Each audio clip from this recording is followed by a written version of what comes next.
thank you so much for coming on the channel, and I appreciate you. And I don't know. You don't have as many interviews as Kieran out there, so this feels like a little bit of a treat. So thank you for hopping on the channel.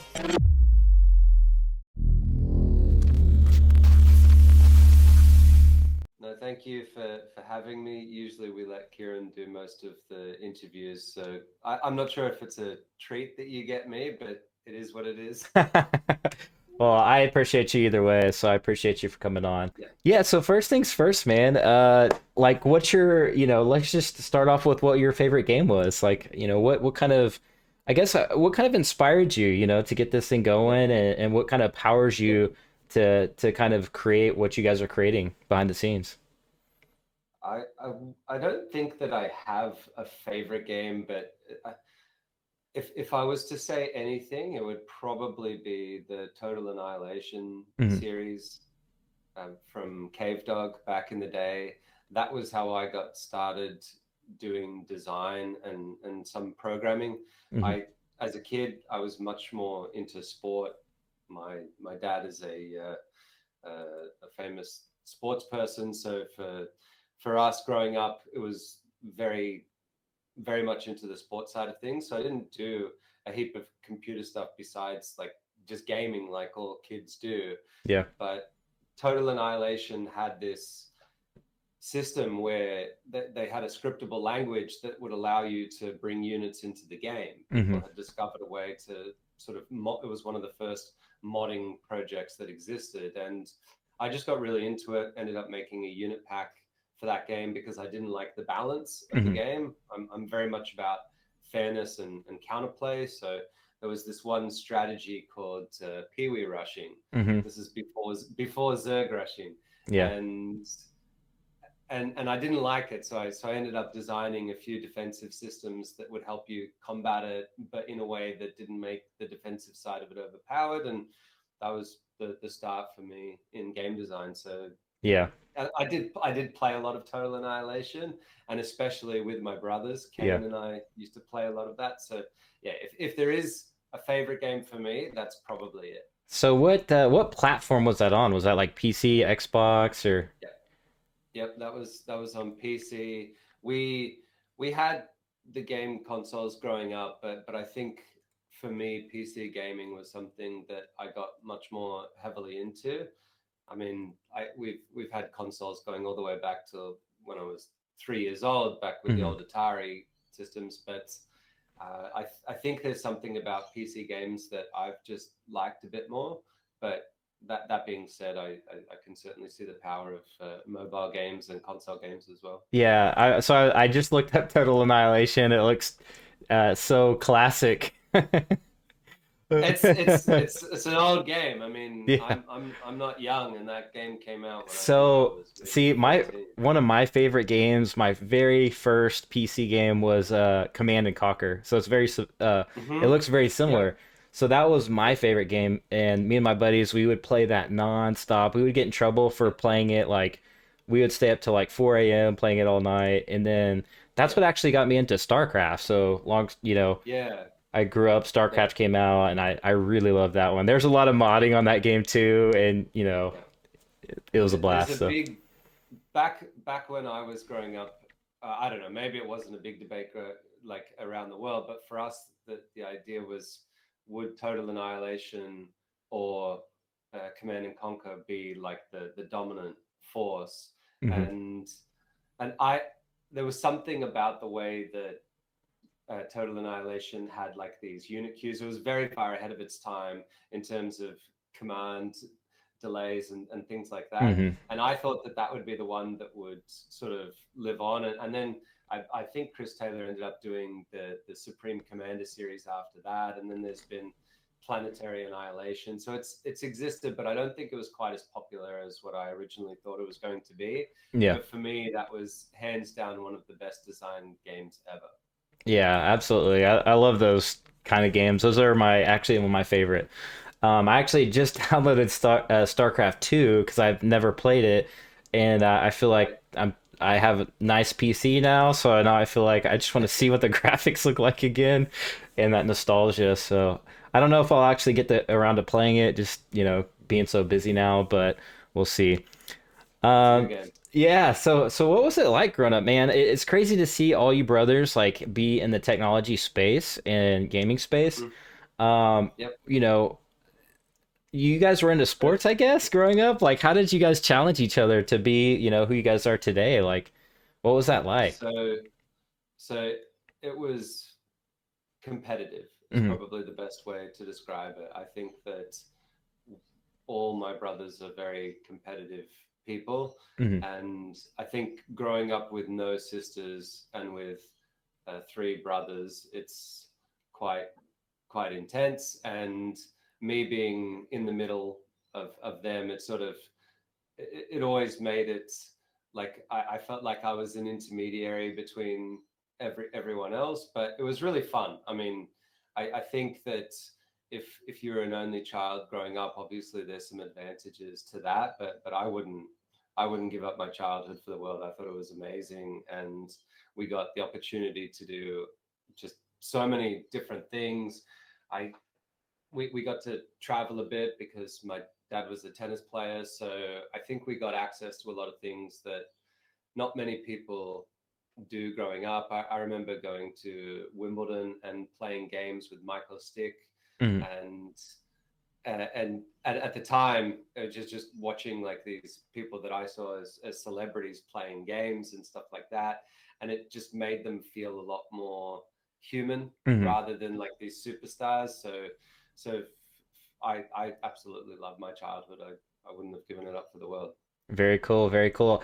Have you actually seen the Wimbledon NFTs and US Open NFTs? Yeah, I have. I've Yeah. uh, there was there was some talk originally, like back when we started this project. Maybe we might be able to do something for them. It didn't. We just didn't have the time Hmm. to do both things, so we sort of had to choose. And it's been a long time coming for me to do something in the gaming industry like properly. Like I've done a lot of Hmm. design and personal work, and so for me that was the only the only thing that was going to get me out of my other job was something where I could be like a game designer. And so yeah, I've put everything into Illuvium for the last nearly a year now. Well, I think we're all excited that you went that route, and we're all excited. I'm excited, and I know all the Yeah. groups and I'm in. We're all excited about it, so everybody can't stop talking about it. But yeah, so that's very cool. I actually collected. I think it was the Andy Murray Hmm. NFT on Beeple's We New platform, which Yeah. is pretty cool. I've kept it. I thought about selling it, but I'm like, I just I don't know. There's something about it. It's like one of the first drops, so I think I might keep it. He's a great player. I love Andy Murray. I think Yeah, as he's gotten older, he's become more and more hilarious and more and more of a role model for people. So yeah, very that's a cool. good card to keep, I reckon. Yeah, and that's I'm not like super big on tennis, but I do remember watching a lot of it. Actually, I remember watching a lot of it when he actually won and how big a deal that was. And occasionally I'll get to the place where I do have a lot of time and I'll sit down and watch tennis. And I think it's an incredible sport. It takes a lot of athleticism. I'm like, those guys, man, the legs and the core strength you have to have. Much respect to those guys. But um, yeah, so I keep seeing Dash everywhere. That's like the iconic alluvial. Is that kind of a low-key nod at the Dash cryptocurrency or what's that about? I'm smiling not because it's related to it, but Yeah. because it's very specifically unrelated to it. Hmm. What a lot of people don't understand about me is, even though like I have had a lot of a background in a whole bunch of different games, I tend to completely ignore a lot of things, probably to my detriment. And so, with a lot of the alluvials that we've designed, they it could be that they look like a particular other one. We have 100 people on the team. We've got like 50 something artists. So Hmm. everyone brings in their own, I guess, background with things that they want to put in and their own inspirations and stuff like that. But there's no alluvial in the game that is directly inspired by literally anything else. We Okay, sit very cool. down. Yeah. We like, as in we even when we had Dash, there was a time when people were saying, is Dash like an homage to Dogecoin and stuff like that? No, it's not. Dash is thylacine, which is not endangered, but it's an extinct animal. And with all of the alluvials, we decided early on that for the first set, the theme was going to be endangered or extinct animals. Oh, wow. And Okay. so all that's why all of them Hmm. are things like, even if it's an animal that you particularly know, like we just leaked the other day, we have a polar bear Hmm. inspired one. Polar bears are endangered. So basically everything, even I would say our iconic one is Atlas, which is the stage one of our axolotl line. And Hmm. axolotls are incredibly endangered, only found in one place in the world. So yeah, that's the real inspiration for them was endangered and extinct animals. Very cool. So Okay. yeah, there's nothing related to any other projects. There's nothing, like, even though we've said in a sense we're similar to other collectible games, obviously Pokemon being the main one, Hmm. we really don't take a lot of inspiration from other games Hmm. even as well. I mean, we have the collectible side of it, and we have the auto battle side of it, which are similar to other games in the genre. Hmm. But once we go down that path, most of the decisions that we make are more around things like the DeFi elements, being on the blockchain, the fact that we are trying to develop rapidly, et cetera, et cetera. So yeah, we don't actually take much inspiration. I don't know, maybe that's a bad thing, but that's kind of who I am. Yeah, so it's like you guys are creating your very own and unique, creatures and alluvials. So that's very cool. Um, Flaws and all. yeah. So are you guys, does that mean you guys will maybe have like a little cause on the side where you guys, because they're, endangered animals? Well, we actually very early on uh, posed to our community that there would be some percentage fee that would go towards conservation of wildlife.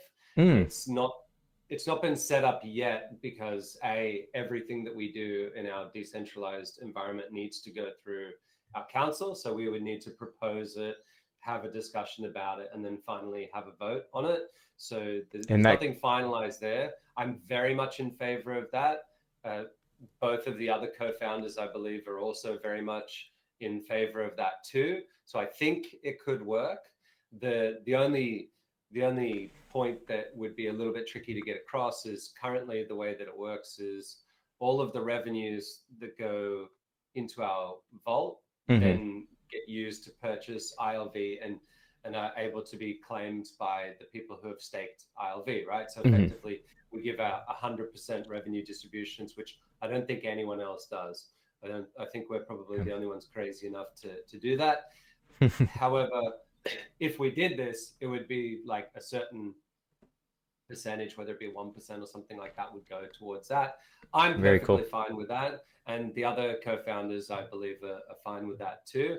But we aren't even on the council. We have a council that do all of our decisions. We actually just yesterday did the vote. Hmm. And funnily enough, I believe that the other two co-founders didn't even vote in that election. So Yeah. in terms of the council, it's effectively been done entirely by our community, hmm which is something that we really like. It means that Yeah. we're held accountable all of the time to everything that we do. But assuming that they were happy with it, then yeah, I'm all for it. Yeah, that's very cool. And that was actually one of the questions I asked another NFT project is, will they ever get into that? Will they ever get into conservation NFTs? So it's very cool to actually see that and, wanting to make a difference in the actual physical world. So, yeah, I love that. I love that idea. I'm very much into conservation myself and, donate and do what I can on my side in the physical world. So very cool. The only other project that I've offered even a little bit of advice for is a project that is around conservation and fixing up land that's been over farmed and stuff like that. So yeah, it's something that I'm passionate about too, and I believe our other co-founders are as well. But when it comes to these decisions, we literally don't get to make them. We can propose them, Yeah, but yeah. that's and I'm very active in our Discord. I think a lot of people would know me as a bit of a jerk when it comes to debating in our Discord. I'm very passionate about the things that I believe in, and Mhm. I'll fight for the things that I think are right. But in the end, I don't actually get a say because it's just Yeah. the council people that Well, get I'm to with you on decide. that. I actually grew up watching, I was big on Animal Planet. I grew up like playing outdoors all the time, and even now I'm still out in wilderness a lot. I just got back from Florida, a wildlife refuge area, and it was just an incredible experience. And so Mm. I'm very much a fisherman too. So I love getting out and actually being able to fish or catch something that's actually there, Yeah. versus going out there and not seeing the animals and wildlife. We're trying to virtually bring back some species. Our Yeah. first alluvial that we ever designed was a pterodactyl. Hmm. So yeah, like I don't know.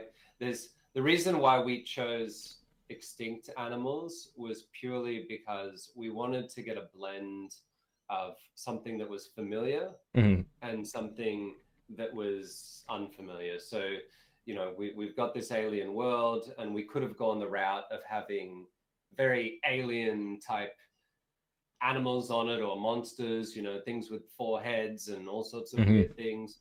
And in the end, I don't have much to do with the art side of it, but von Neumann, our art director, was very big on making sure that these things were iconic. Hmm. Kieran was also very, very heavy into that, wanting them to be iconic. So they sort of gave me the task of like, okay, well, what are these things going to be? And you've got these criteria to make them. And I think they're really smart in terms of what they suggested it should be. Like Hmm. we could have gone the route, like I'm definitely more the sort of person who might have gone the route of things that are like programmatic and there's just little variations between them and stuff like that. We ended up going completely away from that, and that wasn't at all my idea, which is to have these totally iconic things. And we just decided that extinct animals are a good blend of that sort of alien Hmm. but still a bit familiar. And Yeah, then yeah. we took them as a base. So for example, a lot of people will say that our pterodactyl line is a dragon, and it Yeah. drives me insane because it's definitely not. But I can see their point because we take a base animal and Hmm. then we like really really extend it out into like the insane. And with all of Right. our artists, we've told them like, okay, you take this base thing and then just go nuts with it, Yeah, make yeah. it feel a lot more alien, feel a lot more magical, that sort of stuff. And I hope people think that we've come up with things that are iconic. I guess only time will tell, but I think the I Ramfire personally, is going to be already iconic. The Atlas is yeah, cool. I love it because to me it looks like a turtle, and I love turtles. right. Yeah. So we actually have a turtle line, Hmm. and that's the one that starts with Archie and goes through to Archelion, and it's more of this like noble sort of mystical. It's an empath line, so Hmm. it's more about like the support. And the Atlas one is actually based off an axolotl. Hmm. So and funnily enough, I think I may have mentioned this to someone else before, but Atlas was a mistake. Oh wow. We Yeah. we originally we drew the axolotl. We had two separate groups of people working on concept art at the time that we were trying to work out who we would go with, Hmm. and we ended up giving the one that we didn't approve to the artists. Yeah. And and then they made it, and I was at the time I was like, oh my god, like what are we doing? Like we're trying to get this stuff done quick, and now we got to go back and do it all again. And then our art director von Neumann said, no, I like it. I think Yeah. this one's really good. I think it's gonna good. I think it's gonna be iconic. And I was like, nah, this thing is not going to be iconic. and this is back when it was just the 3D model, like it Yeah. hadn't been textured, it hadn't been animated or anything like that. And he's the artist, so Hmm. he knows better than me. So I was just like, okay, if you think this is what's going to be good, then fine, but it's your funeral. And then it came back from animation and texturing, and I was like, holy shit, this thing is cute as hell. And Yeah. so I was very much in favor from then on. And so after that, I stopped. In any sense of the word, being involved in much of the art side of the project, and I just let them all do it. So anything you see artistically, it had nothing to do with me. I gotcha, I gotcha. What about the names? Like who, that's what I'm curious about. Like, do you guys just sit around on like a Zoom and you're like, this would be a great name, like to this specific alluvial, or how does that work? Originally, it was tasked to me, and I Hmm. said, no problems. I'll be able to name these things super easy. I'd already named the pterodactyl line, which was the ramfire line. And the reason we chose that name is because it's a type of pterodactyl called a Rhamphorhynchus. Mm, And because it was a fire character, and because we had designed it with an ultimate that effectively has it descending from the sky and ramming into something, the idea of it being just called Ramfire, it just matched everything. And I was like, yeah, that's cool. a cool name. It's going to be easy. I'll just be able to do that for all of the names. And I literally got to the next one and I went, I don't have a good name for this. So I I would say that I've named maybe 10 or 15 of the lines, but certainly not the most. I think that there are a lot of people on the project. Our lead concept artist, Roger, he's named a lot of them, but other concept artists have named them. It's been much more of a community effort. We Yeah, actually have had a couple of meetings where we just all get in there and just try to come up with names and just throw them out there and see what sticks. And because that would be I, fun for me, coming up with the names, even if yeah, it's just, having fun and goofing around, but then actually coming to a serious name. it's very difficult. Like Mm, I thought I'd be a lot better than I was, and I'm not. So in the end, we probably will have a few name changes that go throughout time. mhm. We've tried to all of the ones that were in our balancer sale, we made NFTs for them. We sort of tried to make sure that we had what we thought were good names for them Yeah, that was sort of stuck, because that means we've got it's an NFT. It's immutable. You can't go back and yeah. change it. And so I guess there's some value in there being like, hey, this thing is called this now, There is, yeah. and it used to be called this. It was a mistake or whatever, and we've changed it. So maybe it's a little bit more valuable. But at the Yeah. same time, we don't want to have a lot of those changes. So we've Yeah. tried to lock them down. But if something, we're a very iterative project. We have Hmm. no fear of making mistakes. We Very have cool. no Yeah. fear of changing things. Hmm. So we'd much rather just do it Yeah. and go with it and be confident in it. And then if it turns out that it's not good and it requires us to spend a whole bunch of effort to get it right, then you just do it, right? Because you Right. can't Yeah. plan everything out from the beginning. So we've taken on the mantra of like rapid iteration and prototyping. Hmm. And I think, but just be aware that there might be a couple of name changes here or there. Gotcha, gotcha. Well, I think we can all say, or at least I can agree with the Ramfire name. I think that one's gonna obviously the flagship, and just seeing him in videos and saying his name is just like that is like the face ultimately of Illuvium. I think it's a battle between Ramfire, and then on the other side, Atlas. You've got Yeah, like yeah, for sure.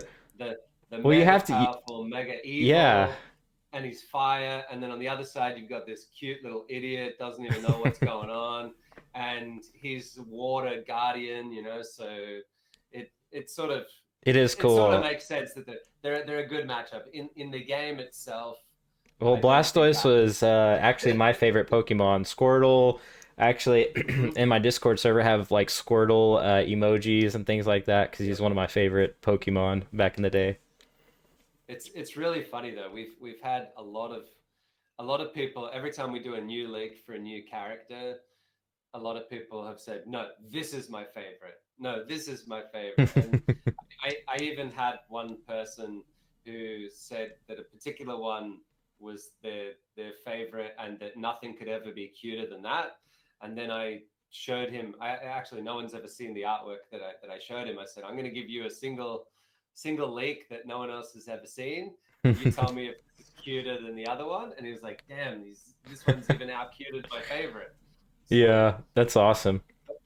but that's down to our art team. Our art team is Very cool. incredibly Very cool. stacked, and they're out of this world. Yeah, yeah. I was reading about quite a bit of it and was really impressed of the links you guys go to. And I think it was Von Neumann who was like, I was listening to another interview where he was saying to get this like crazy drone and like fly it over like the landscape just so you guys can have Mm, that landscape and texture in the game and like all this other mm. crazy stuff.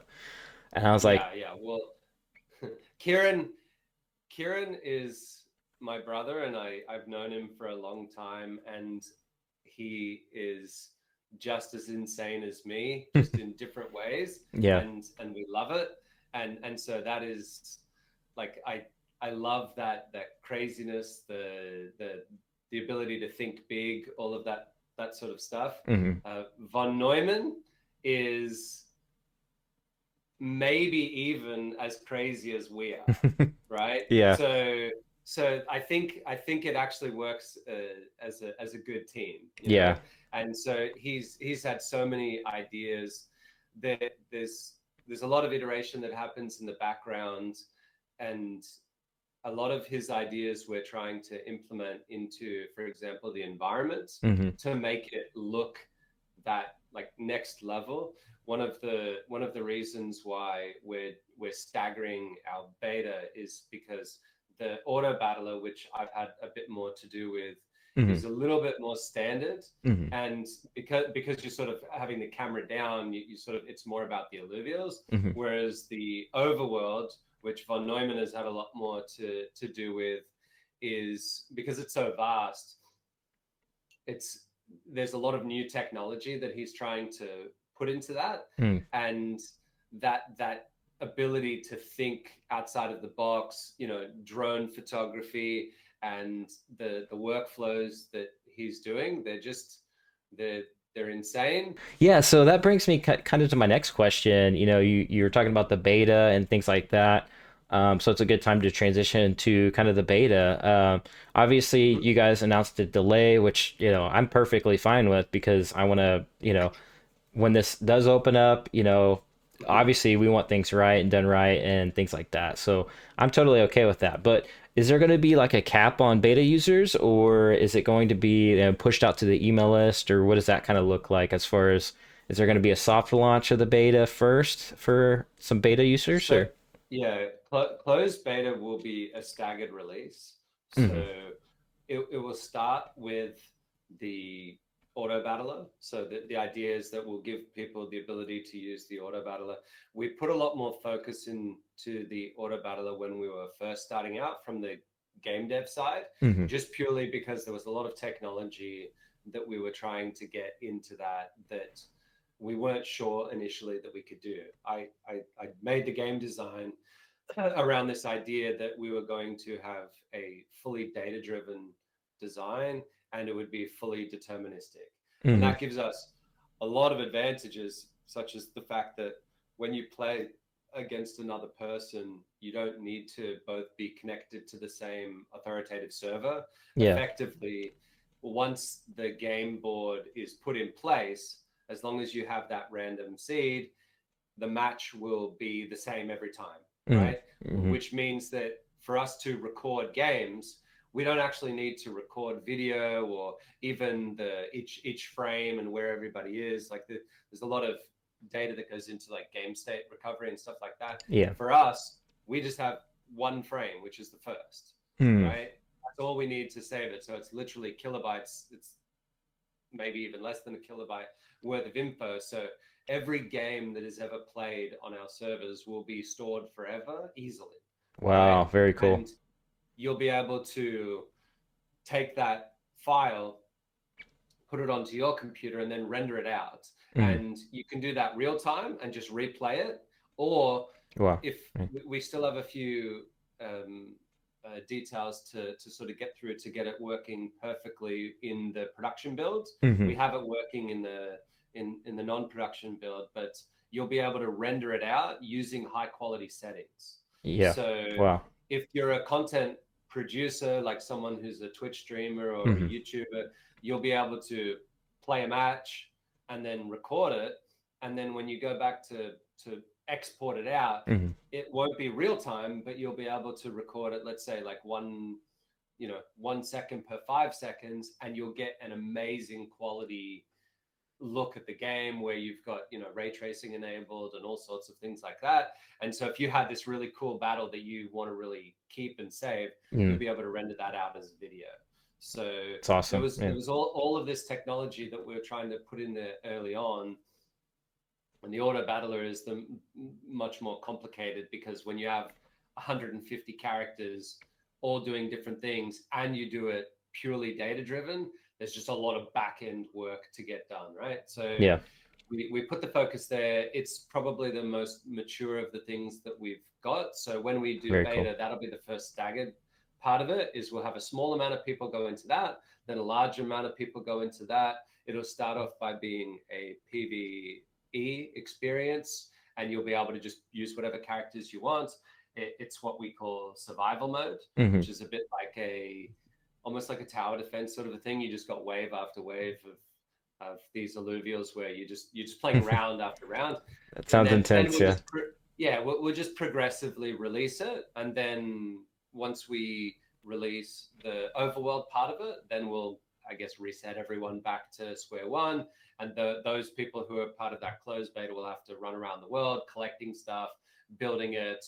But there's a lot of moving parts in this game. It's incredibly simple game from the perspective of the loop. It's just run around, collect stuff, and one type of thing that you can collect, which is the alluvials, you fight in an auto battler. So in able to tell people what that loop is, it's Yeah. very simple, but the tech that goes in the background is actually really, really complicated. So we'll just stagger out that release. And then when we finally do release, that will still be as a public beta. Hmm. The difference between the private beta and the public beta will be everyone will have access to it, and whatever you get will be minted for real. It won't be on a test net.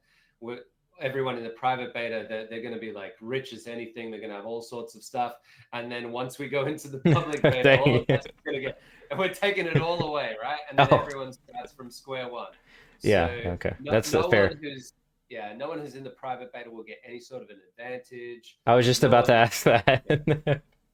Yeah. Yeah. So yeah, there won't be an advantage there. There won't even be an advantage from playing Illuvium Zero, which Mm. is our other title, because we're doing a complete server wipe on that as well. Yeah. So while it's in its own version of its private beta, people will be able to play. They'll be able to do all the actions that you can do and learn and use it.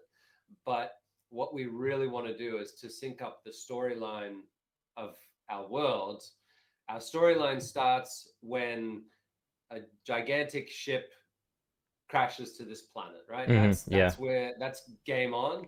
And there's two separate games that flow from that. There's people that are on the ship that get off of it. This race of people have to work out what the hell is going on. Yeah. And then there's these reconnaissance drones that are sort of ejected while it's coming down to crash. They all get dispersed over the whole world. Hmm. And at that moment, we just think it feels really nice to have them synced up so that the game will go live on the same day for both, right? You'll Yeah. be making your first building in Illuvium Zero at the same time as you're, capturing your first alluvial in Illuvium. I think in one of my last interviews, I said, you can't play both at the same time. And a lot of people took that to mean like that we were literally gating it and you had to make a choice. Do I want to play this? Yeah. All I meant by that was like, if you've got, Illuvium Zero in your hand on your mobile doing this, and you've got your mouse over here doing this for the other one, that's a little bit difficult. If you can play the game with your feet, then by all means you can play both games together at the Yeah. same time. But I think people are going to focus a little bit more on one or the other. Yeah, or force our wives to play play one of them. That's a valid option. Just make sure you get approval for it first, maybe. Yeah, I don't know if she'll agree, so. But yeah, so when is that Illuvium Zero? When is that going to be available? Or at least for beta testers? I know you So guys had a that will proof of be. concept coming out sometime Mhm. soon. Yeah, the proof of concept is very soon. We've got most of the coding features are already Hmm. done. I mean, we're trying to upgrade it all the time. We set out for Illuvium Zero to be a mini game, but with the idea that over time it could become something a lot bigger. In fact, the very original version of it that we pitched people was that it was just going to be a mini game where you could just play stuff. It would literally have nothing to do with Illuvium. Hmm. And my thought was, we've got this metaverse that we're trying to build. Why make the first extra title that we do, no matter how small, not connect to it? Hmm. So the very first sort of scope increase for Illuvium Zero was the idea to connect it to Illuvium, right? Hmm. And so we did that. We got that approved by council. That increased the scope and it made it a bigger thing with a lot more moving parts. But most of the proof of concept work has already been done.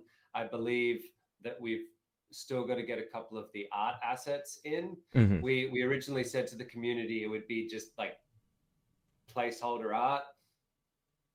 As you can tell, our art director is very demanding on things being extremely high quality. So Yeah. I've had to sort of wrestle with him. I've said, like, you know, good enough is good enough, and he's like, no, it's got to be really good. So we actually we actually got a few more of the structure designs in the last couple of days that they look stunning. It's a lot better than what I thought Yeah. that it would be, and it sort of matches more our quality that we've gone for in the other game. Yeah. And so once we get those integrated into the game, we'll have some screenshots and then hopefully some videos. I maybe maybe we'll have a few screenshots this week, maybe even Very cool. tomorrow, Yeah. and videos. We could do a video now, but it wouldn't have that artwork in there. So we'd probably just wait just a tiny bit until that Gotcha. comes out. And that will allow people to see roughly what it is. I think a lot of people don't really understand the sort of genre that we're building for that game. If Hmm. anyone has played the game Simpsons Tapped Out, it's going to Hmm. be Yeah. similar to that. It's an isometric view. You just scroll around on a map and there's buildings, and I think I played we Simpsons, but I'm not sure if I played that specific game. yeah, it's just that it's sort of like, I guess, Clash of Clans, but without the clash and without Hmm. the clans, if that That's what I makes had sense. imagined that, yeah, in my head a little bit. Yeah. Yeah. That's So at the exactly. moment, it's just a building game. Hmm. It's not a fighting game, but the long term plan is, uh, all I'll say is that go back to the start of the interview and what was my favorite game, and then maybe you might see where it could possibly head to I in the gotcha. future. But Okay. I've got some ideas that I think would be really good. The one of the most fun things for me doing the design of the game is we have these first principles, which is that all games need to be interactive with each other. All games need to revolve around our core, which Hmm. is alluvials.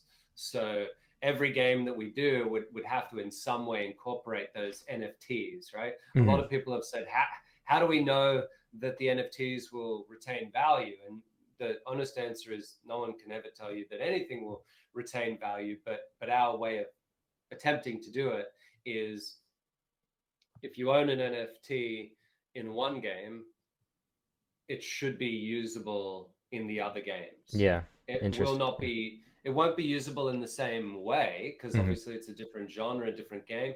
And mostly we're talking about the alluvial NFTs. It could Hmm. be that there's some periphery NFTs that only work in one game, but I don't like that idea. So I'll always try to incorporate all of them Very cool. I love together. that. Yeah. But I mean, I've even been struggling for the last month with our game design document, which is effectively now 4 documents, which we need to think of ourselves as this giant metaverse of a number of titles. And when Mm, I originally did the game design document, it was just, this is the game and away it goes. So I've had to extrapolate what are the pieces that are the Illuvium metaverse, mhm. and then what are the pieces that are specifically the overworld game, what are the pieces that are the auto battler game, the city builder, and then maybe some of these other titles that come in down the road. I do have one thing that I could tell you. I don't Yeah. like leaking, Mhm. but I do have something that no one else has heard because I only came up with it yesterday Mhm. with the help of our lead of the back end, Mhm. which is we have this idea that each of the alluvials will have some random stats, Yeah. and that's been built into the game for a long time. So effectively, if you have a ram fire that's of a certain level, Mhm. all of its stats are identical to all the other ram fires of the same level, except for these little random modifications Yeah. that give a little bit of variation, right? So Yeah. you can have a ram fire that has a little bit more attack damage or a little bit more health or a little bit more armor or energy resistance, these sort of things. Mhm. And and that random stat modification is just random numbers that we generate. Mhm. But since I've been trying to think more of us as this like proper metaverse, I was like, how can we do it in a way that allows it to extend across all of the games? Mhm. So we're now going to use a hash value that will generate those random stats, and that Mhm. hash value is done mathematically so that when we use it in other games, Yeah. the randomness to your character, Mhm. it doesn't matter what it is, right? It could Mhm. be that we do a dating simulator and your Ramfire has a little bit of bonus charisma or something like that. Yeah. And if we do that, we need to generate those random stats. Yeah. But the NFT is immutable and it's already been created back when you minted it in the overworld. Mhm. So now this gives us a way to have this permeating underlying randomness to your character that I you see. can know Yeah. from the very beginning, and it will generate the random stats for you across all of the games. And it doesn't guarantee you that if you've got a good number, it'll be good in another game, but it makes it likely. And Yeah. I'm actually really excited about it because it means that people will start to look at this thing not just from the perspective of is my character good in this game, Mhm. but in all these other games. So Yeah, you almost need a tracker for like your specific NFT, and where it's like tracked across those multiple games, and what it's different. oh yeah, it'll. That's how we'll do it. Yeah. So on the NFT, we don't get to put a lot of the data because anything that we put is effectively immutable. It's stuck there forever. Mhm. And so these random stats that we were going to put on for the first game, I was like, it doesn't feel right to put this onto the NFT.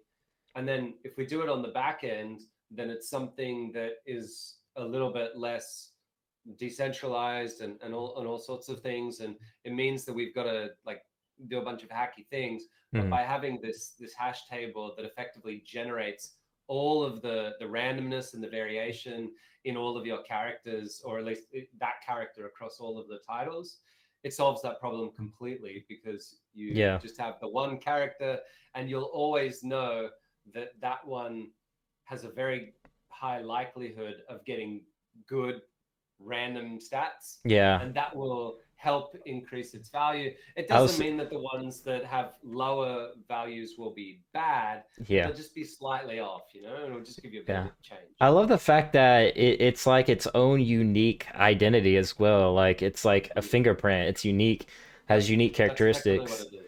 Yeah, it's like you see these projects on like OpenSea and whatnot, and they all have like these. Some of them have unique characteristics or traits, and that makes them like much more valuable than, the next Mm-hmm. one over that has less, unique characteristics. So I love that. Yeah, yeah.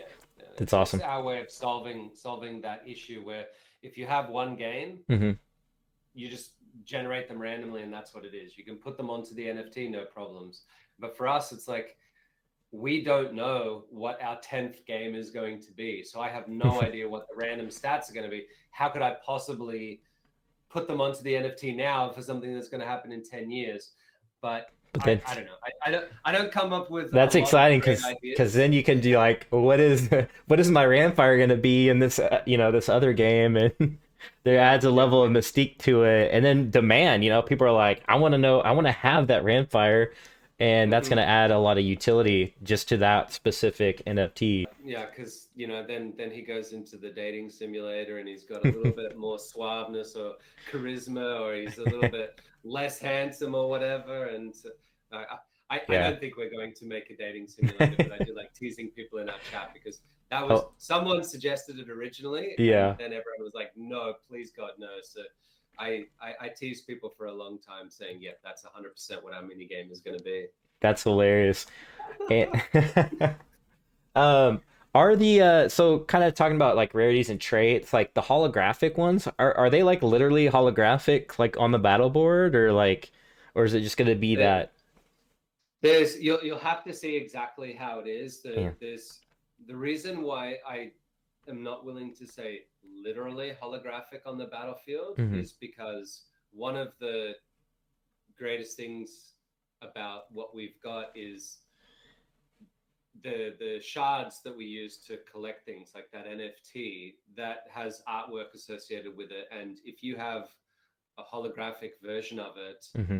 um, von Neumann came up with like an actual way to do 4D holographics. It's It's crazy. incredibly Yeah. GPU intensive to Mm. render. Like it's not something that appears in the game. It's just well, I mean, it appears in the game as like a picture. It's like Yeah. pre-rendered, and they look amazing. In our first trailer, at the very end of it, there was a holographic Ramfire, Hmm. and the reason why I wouldn't say that in the game they'll be like that is because inside of Unreal Engine we can't make it exactly like that, because the way that these holographics are done on the back end is they're literally made to function like physical holographics, It's right? crazy. It's Yeah. never been done before, right? So Yeah. this is not like you can have a shader that sort of like impersonates it or Hmm. approximates it, gets it a bit close to it, you know but we have something that physically has ray traced light that That's does crazy. all of Yeah. these it's really cool. They're mesmerizing to Yeah. look at. Sometimes you just look at them and you're just like, oh my god, look at this thing. So I but that's the NFT, and that sort of gets rendered out. When it's on the board, Hmm. it will be different to that, but it won't be the same as a normal Yeah. Illuvium, and Mm. that's about as much as I'm willing to say at the moment. But All right. you'll just All have to right. wait. You're You'll have to hyping me wait and up. see. You're hyping me up. All right. That kind of makes me think of the next question is will we have settings for like GPUs and computers and things like that, or what's Yep. that look like? So at the moment, we haven't put out an exact specs because obviously we're still in the build process. We have to test things through the private beta to make sure that there's no issues with things. We obviously do have a very graphically intensive game at the high end. If Hmm. you want to turn on, I mean, we even do fur in the game. It'll be Oh turned wow. off, but by default. But that's Hmm. an incredibly intensive thing. Like you can even turn on ray tracing and fur at the same time. I have a really powerful PC, Yeah. and that'll kill any PC at the moment based on because it's not optimized. But It'll new world the your PC. yeah, that's but it's not really the Yeah. fur is meant more for things like the cinematic and stuff like Mm. that. But we need to generate it anyway because the simulated fur using hair cards gets Mm. generated from the real fur. That's Yeah. the best way to get it to look really good. It takes a bit of extra time, but it means that we can have something that to most people will look like it's fur, like it'll look Yeah. real, but it'll work a lot more performance than using actual hair strands. So at the low end, we're trying to maybe target a 1050 Ti running at 30 frames per second, something like that. So obviously, like at the moment, that would be considered like a medium end PC. It's certainly not like super low end Yeah. PCs, but we're also committed to doing a mobile version. So whereas the characters that we currently have are still reasonably high poly count. Hmm. The textures are really, really crisp. We can, it's not easy, but we can go back and edit the details of them to lower them down a little bit to make them progressively available for lower and lower PCs Hmm. until eventually we get to the point where we have a mobile build. Yeah. And that's planned for next year. The mobile build is a little bit tricky because the overworld is a vastly different game to what the auto battler is. Hmm. So mobile will definitely be first available for your PvP battles and for survival mode, Leviathan mode, that sort of stuff. Yeah. So the auto battler will get mobile first because again, it's more of a top-down camera. It's a little bit more closed in, so we can optimize it a bit. Yeah. And also, it's super easy to play that style of game, just point and click, so easy peasy. Hmm. With the overworld, that'll take a little bit more time to be able to be on mobile, Yeah. and obviously it'll be a different quality to what the PC version will be, but we're committed to doing it because we see that mobile will be a massive part of it, but Hmm. we're hoping to get it sometime done in 2022.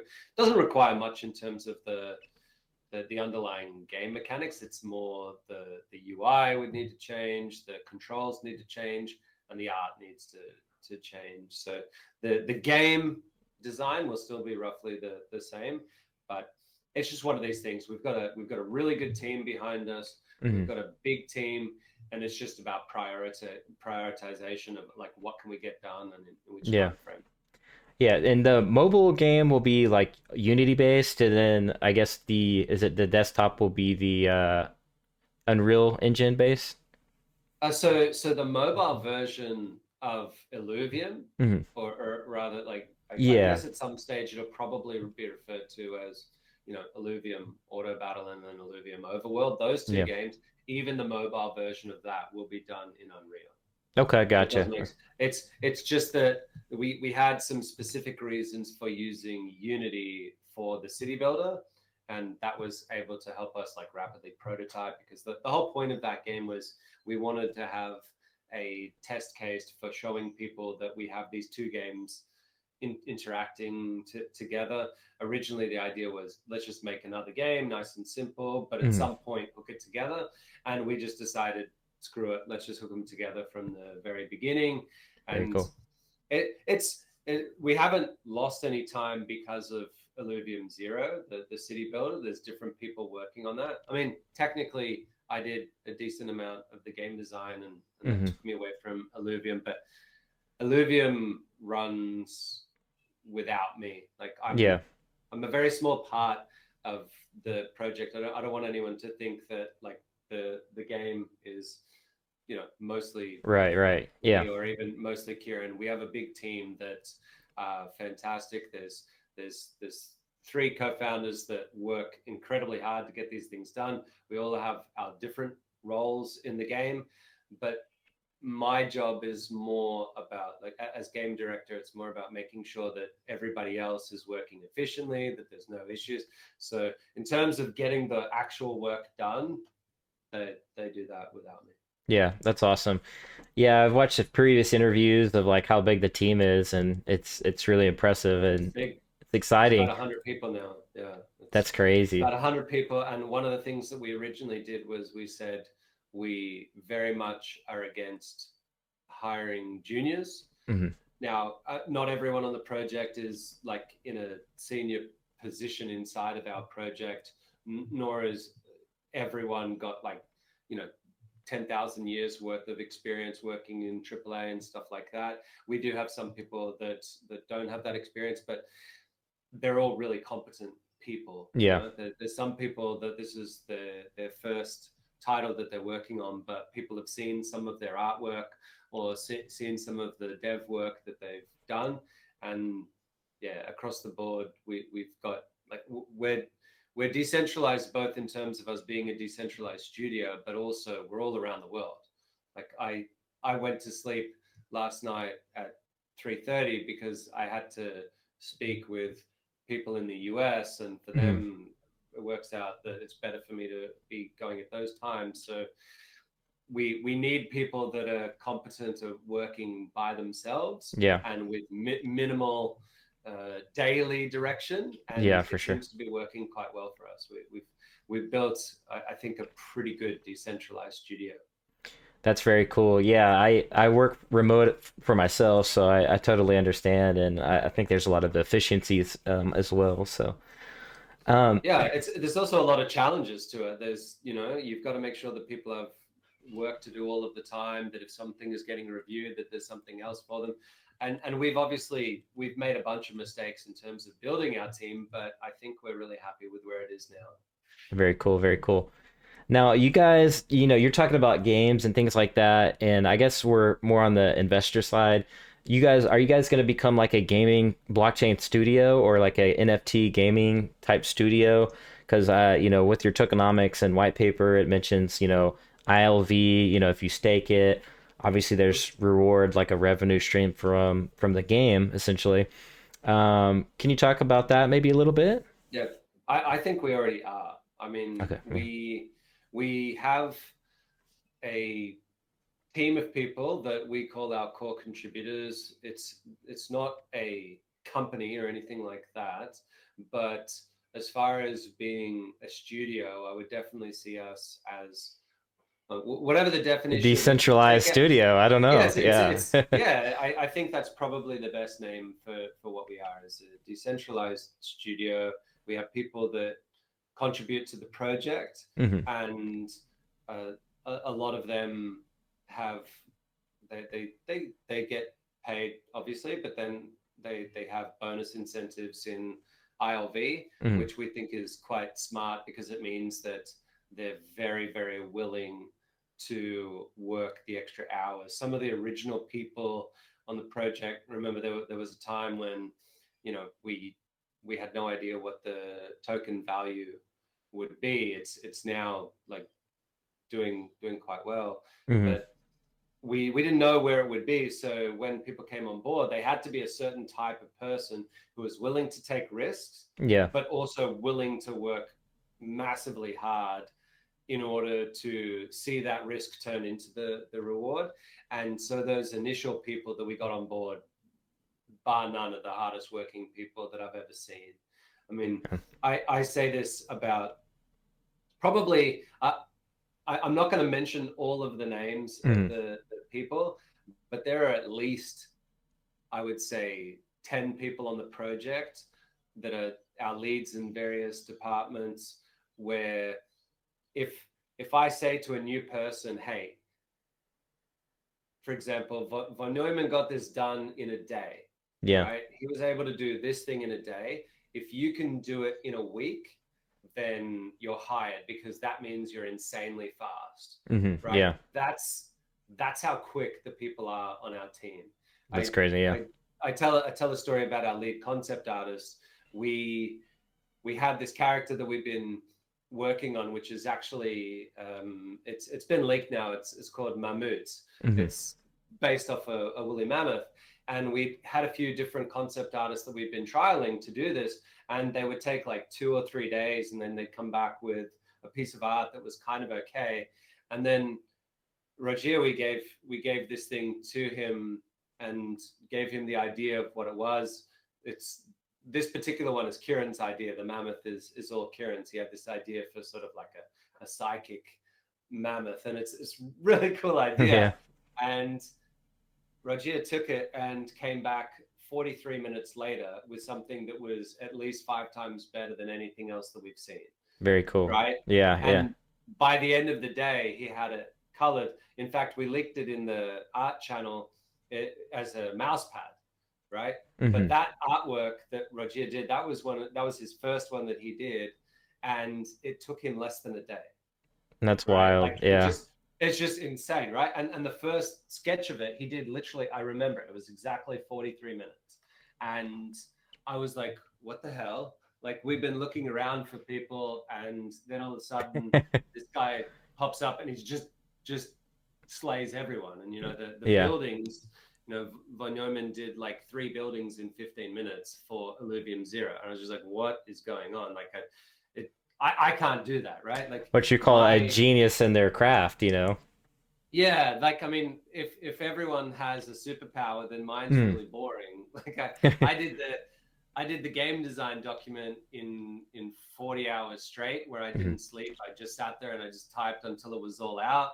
And and so like whereas all of these other guys have these amazing skills in terms of art and in terms of being amazing coders and back end engineers and marketers and all Mhm. of these different things, like my skill is I can type a bit fast. And Yeah. so it feels like a little bit underwhelming, but I mean, hey, I don't mind being the least skilled person on the project.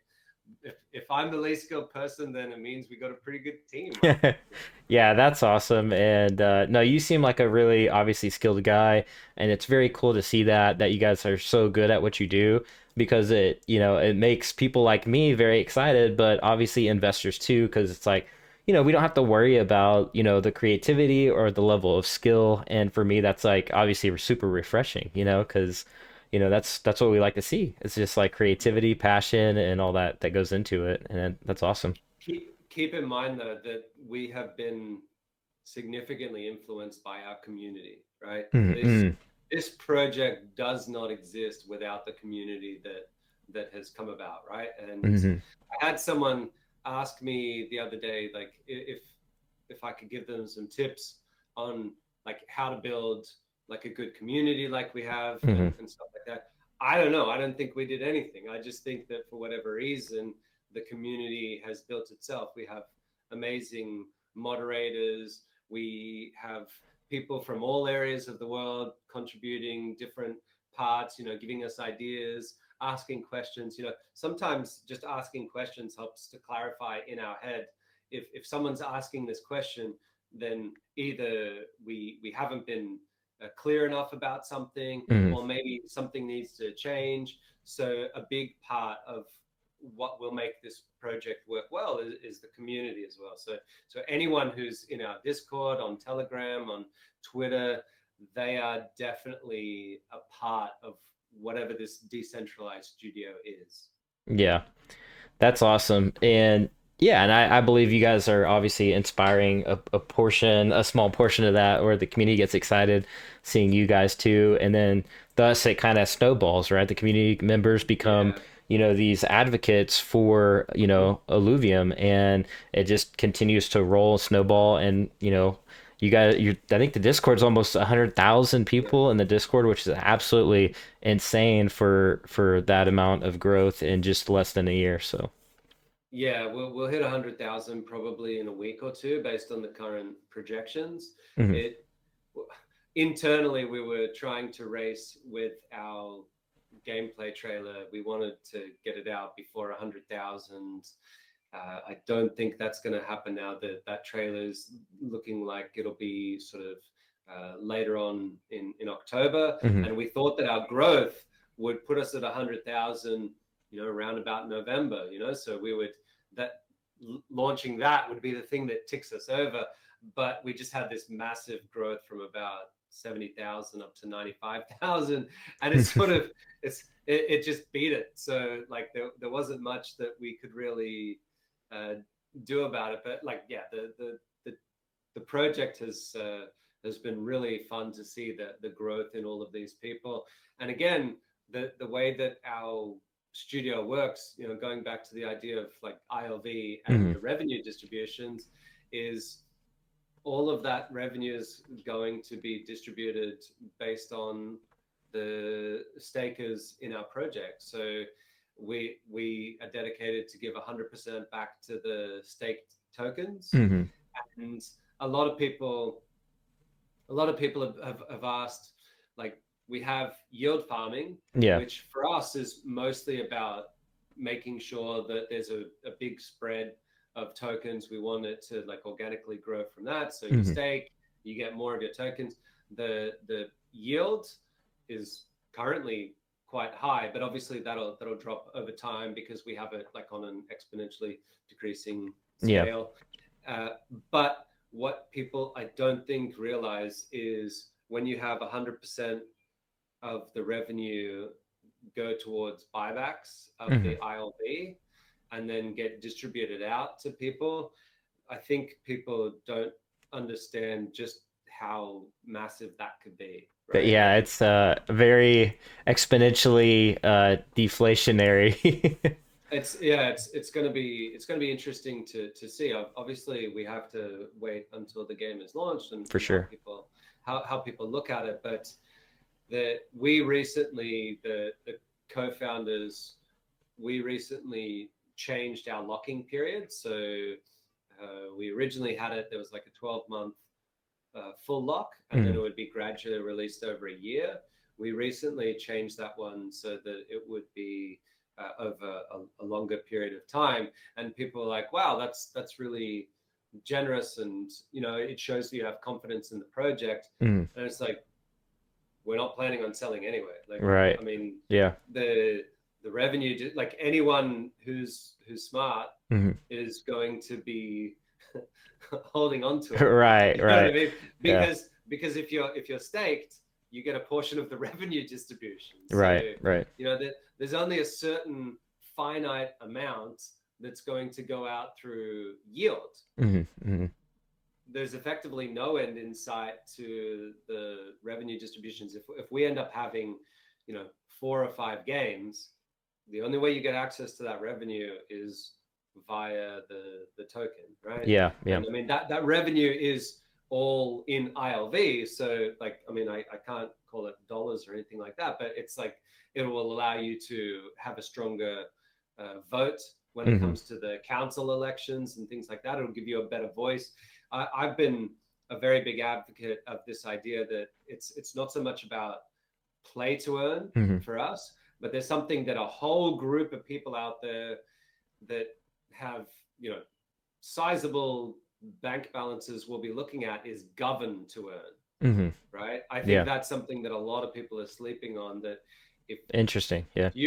if you have a significant, it's our governance token, right? If Yeah. you Yeah. want to push us in a direction that you think will allow the project to be very prosperous and succeed and all sorts of things, Hmm. then you have to govern, Yeah. right? Yeah. So that governance to earn, I think, is something that people aren't really looking at this stage, but we No. are Yeah. really trying to get to that level. I mean, we just had our elections, and like we love the idea that the people that get voted in are a mix of people that are in our community and Hmm. influencers and advisors and stuff like that. We Hmm. feel that that's like a good balance. Right. For sure. Yeah, that sounds pretty revolutionary. The govern to earn. I don't really see a whole lot of or hear of a whole lot of that in the space. I mean, we're one of the first projects that I think would be properly considered GameFi, Hmm.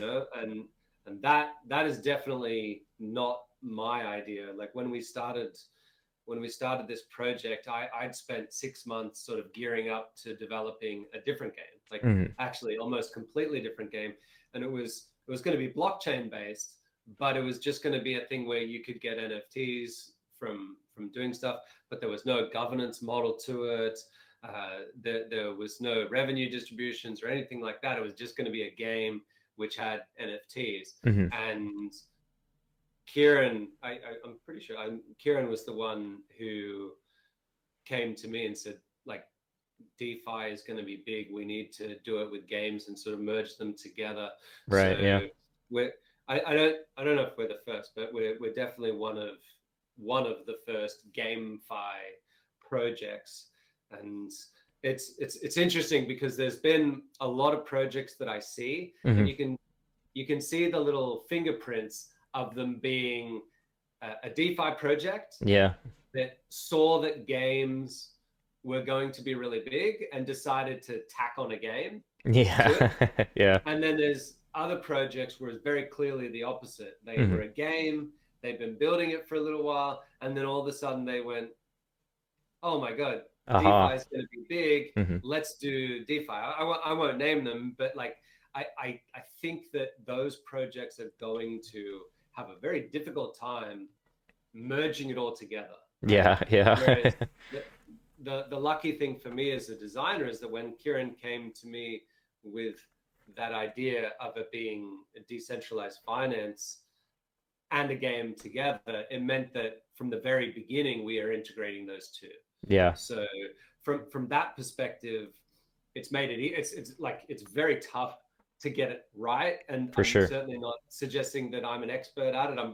I'm doing my best at it. Hmm. But if you didn't have that start, I can imagine it being exponentially harder. So I Right. think there's going to be a lot of projects out there that work out very quickly into, that they've pitched something, they've got like a some element that's out there, they've got a white paper or something, and then over time they're going to be like, holy crap, this is actually a lot tougher than what we thought. Yeah, yeah, exactly. What you guys are doing obviously is revolutionary. It's tough. It's a very, very difficult blend to get to do right. And all three of us co-founders are fairly perfectionists in our own way. So the art has to be just right. The the DeFi mechanics, which Kieran mostly looks at, have to be right, and then the game design has to match in with both of those things. And it's a big juggling act, but if we don't get it right to begin with, like we think we've got it right, but Hmm. if it's not right, the good thing with everyone on this team is that we're happy to rapidly iterate. So Yeah. if there's something that we didn't hit the mark on and that our community is like, you know what, I don't like this thing, we're happy to change it. We're happy to move on. If I disagree, I will fight till the Yeah. death in our Discord to try and explain why I Yeah. think that I'm right. But if it turns out that I'm wrong, I'm usually pretty quick to be able to say, yep, I'm wrong, and just move away from it. Gotcha. Okay. And so is that why like you guys are moving to Immutable X, right? The NFTs and everything like that? Is that correct? Yeah, yeah. So Immutable X is the layer 2 platform that we chose to effectively host everything, or at Hmm. least the blockchain side of things. Hmm. So the reason why we chose them is because we felt like it would be a much better game if we had a free to play element with Hmm. it. And my background is a little bit in mathematics, and it's very obvious very quickly that if Hmm. you make certain design decisions, you end up with hyperinflation or unsustainable systems and stuff like that. Hmm. And I'm fairly certain that there'll be some projects out there that do end up mistaking how they should develop these things and end up with a massive hyperinflation, which could cause some projects to crash. Yeah, We have absolutely. we have tried to design everything around the idea that we can have this free to play element Hmm. without having that hyperinflation. So the solution for us is, well, part of it is Immutable X, because the Yeah. gas fees are zero once you're on. Like there is a fee to onboard your ETH, or what your fuel in our case, Yeah. onto Immutable. And then once you're there, it's all gasless transactions, and it should be fairly quick with the transactions. Um, that allows us to have a bunch of free to play characters that you can Hmm. just go around the world. You can sign up for an account. You don't have to have any money in the game at all. You don't need to onboard any ETH, and you can just go out there and play. Hmm. But those characters, we expect them to have not a very high value, right? Gotcha. As Hmm. in, they will trend to zero over time, Hmm. almost certainly. Yeah. Probably in the first few weeks, they'll actually be reasonably valuable, because there's a bunch of people out there that'll be like, you know what, I don't have a lot of time. Yeah. I'd rather just buy stuff, and they'll buy it, and they'll get going with it. Hmm. So there will be, at the very start of the game, those first people who play probably will have a chance to have free to play to earn, Hmm. but that's not the ongoing plan for us. Is that Yeah. for the game to be sustainable, we have these people investing in these NFTs. Hmm. If other people can get those NFTs effectively for free, it's going to lower their value. So it For means the sure. first person is going to be like, why would I buy this, right? And I think that people will find over time that there's quite a few projects out there that have these little flaws in the way that the tokenomics are set up, that they're probably going to have to change a lot of things to keep it be sustainable. Yeah. But for us, we feel like we can have this sustainability. Effectively, those free to play characters become part of your tutorial, Hmm. right? Like they do absolutely everything that a normal alluvial does. They are still alluvials in that sense. But when you fuse them from stage 1 to stage 2, Hmm. instead of getting this like whole new model with all the changes, it's just slightly bigger, has a slightly different texture, and Hmm. the stats change just a little bit. So it's like a more subdued version of it. Hmm. And you start off with a free to play weapon, which is like a pistol, which Yeah. allows you to do your Omega ability, allows you to do your attack abilities, all that sort of stuff. But it's not going to be quite as cool or interesting as when someone goes out into the world and forges like a tier 5 sword, Yeah. right? Yeah. And then they get that sword, and now when they equip it, your Omega ability is like some huge new thing, which is like really powerful. Whereas with that free to play pistol, it's more of like a sort of a thing. It's not Yeah. not quite as impressive, but it will definitely allow people to know whether or not they like the game. One of the Yeah, that's things cool. that we are, if nothing else, is confident, Yeah. and you can play our game totally for free. You can get all of the tier 0 characters for free. You'll get a bunch of the ore for free, and you'll be able to make, weapons and stuff like this. You'll be able to do all of those things, but so will everyone else. So Yeah. even though you can sell it on our exchange, it's probably not going to sell for very much, but it will allow you to progress up and get Yeah. your character up to a higher power.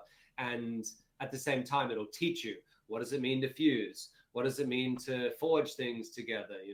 Hmm. What's the difference between something which is a tier 0 and a tier 1, right? So you don't have to There's have a a power big gap there. mess up where you accidentally fuse something and you're like, oh, I just No, spent all yeah. this in-game Oh my ILV. God. Yeah. I think that's one of the big issues in the space, is that with a lot of the existing ones, there's a massive sort of on-ramp fee where you've got to spend a lot of money to start playing the game. Yeah. Now, because it's DeFi, there's always that idea that, hey, it's not too bad to do that because I can always sell it later on. Hmm.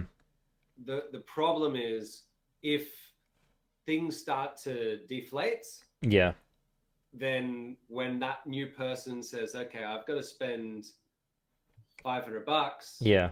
to get a team together, or to build my weapon, or whatever the game has in it, Right. and then they're like, oh, and I could sell it later, but I can see the trend and it's now worth Mm. $200, Right. then all of a sudden it is like I'm spending $300 to learn how to play the game. And so while it's on that upward tick, it's really interesting, and it's like, yeah, I'll put any amount of money into that because I'll just sell it later on. If it Yeah. ever Yeah. starts to drop down, it can go quick, right? And Right, for so sure. we've really tried with our project to make it so that over time these things don't happen. For us, we have sets of alluvials. I try to design things around like real world things that have already existed, that I know Hmm. are tried and true. Yeah. So, for example, like when you buy Pokemon cards Hmm. or Magic the Gathering cards, they have a set, and it has a print life, and anyone can buy it during that time. And if the demand is really high, they'll print out more. Hmm. But then once that set is finished, they don't print anymore, Yeah. right? Yeah. And now there's only so many cards in existence, and people lose them occasionally, or they get ripped and stuff like that, and it sort of dwindles down, and those things become really, really valuable for us. The analogy to us is that we have a set, our first 150, which, by the way, like 150 of the quality that we're doing is just ridiculous. It Hmm. should have been 50. That was what I was pushing for originally, Yeah. Yeah. but we're committed to 150, and we're doing really well on it. But That's awesome. once those are made, if the demand is there, they'll be able to be captured. Hmm. However, as they get captured, they become harder and harder to capture. Mm. So yes, we are going to be, printing based on demand, but the shard that you need to use to capture it, Hmm. is you're going to need to have a higher quality shard to Yeah. have higher chance, right? Otherwise, you're going to miss out on that thing, right? And Yeah. you pay money to go and travel. And so all of these things effectively allow us to have a system that over time we think that the difficulty going up compared to the amount that are being printed should roughly stabilize. Yeah. And then at some point that set is done. And They're then going to be yeah. like the OG Illuvials, right? They're the Right, right. original set. If we change things later on and, maybe Atlas, we give him a mohawk in the Yeah. next set or whatever. It's like, oh, wow, I remember when Atlas didn't have a mohawk. That's like super rare and valuable. So Yeah. at that point, and then because it's NFTs, you don't really have people losing it unless I guess they lose their crypto wallet, but hopefully that doesn't happen to anyone. Yeah, but we have fusion. So what will happen is you have to take 3 of a particular stage. I don't know, you squish them together. I won't go into the details of it. It's kind of like burning though, in the traditional NFT space. Oh, 100%. Like that's functionally that's what's happening is like say goodbye to your babies because you're burning those 3. I like how you put that. And then you're getting this new one, right? Like my wife has said to me, "Oh my God, you're so evil because you have to burn these to make the next lot. But the original, like the stage ones, are so damn cute that I'm going to need to have them too. I want to fuse and get the higher level ones, but I don't want to just have that as the end goal. I need to have those cute little ones. Yeah, so you have to collect them all. Yeah, you have to collect a bunch of them. Because it's like it's like you don't want Pikachu to evolve into Raichu. You want to have the actual base Pikachu. If you want to go out into the world and capture other things, you're going to need to evolve them to have a higher power level. But the point of that fusion is that it is deflationary, right? Like the number of those ones is going to reduce over time because every once in a while someone's going to want to fuse a 3 stage ones into a stage 2. And once that's all done, we actually have a system, like a backup system built in, which says that we cannot mint a power of 3, a multiple of 3 for our stage 1s. Okay, because if we did that, then there could be a point somewhere in the future where the last stage 1s fuse together into a stage 2, and then that stage 1, it's gone. Yeah. Right. And we don't have the ability to bring it back. Right. It's on the blockchain by that stage. They're done. So in that from that perspective, we've made sure that when we mint them, when we cut it off, we have to cut it off at a point that's not a multiple of 3. So at the very least, there'll always be at least one of every stage 1 left in the world. Now, I mean, I think that there's going to be a lot of people around the world that keep those stage 1s because they are very cute. Yeah. We've tried to think about all of these things it's very to make cool. sure that the game is not getting to some crazy situation like a Y2K bug type thing where everyone goes, "Oh my God, we didn't think about that, and now we're panicking about it." So, but we also have other deflationary methods in the game that we haven't spoken about to other people. I won't go into them yet because I don't think we're quite ready to leak it. But if you think I'm evil for making people fuse and burn their babies, then you know nothing about how evil I am when it comes to our other deflationary mechanisms. There's some cruel ones out there that I think people are going to. I think they'll appreciate it. Yeah. It'll hurt. It'll be good. You're gonna have to make some hard decisions in our game. That's for sure. It's the internal struggle. It's like you want whatever that it's gonna be, but you don't want to necessarily destroy what you have. So it's like this literal internal struggle of progressing forward. Is that going to be, that's kind of the same with the, the weapons and swords, kind of the same evolution, what we're going to see as far as the characters?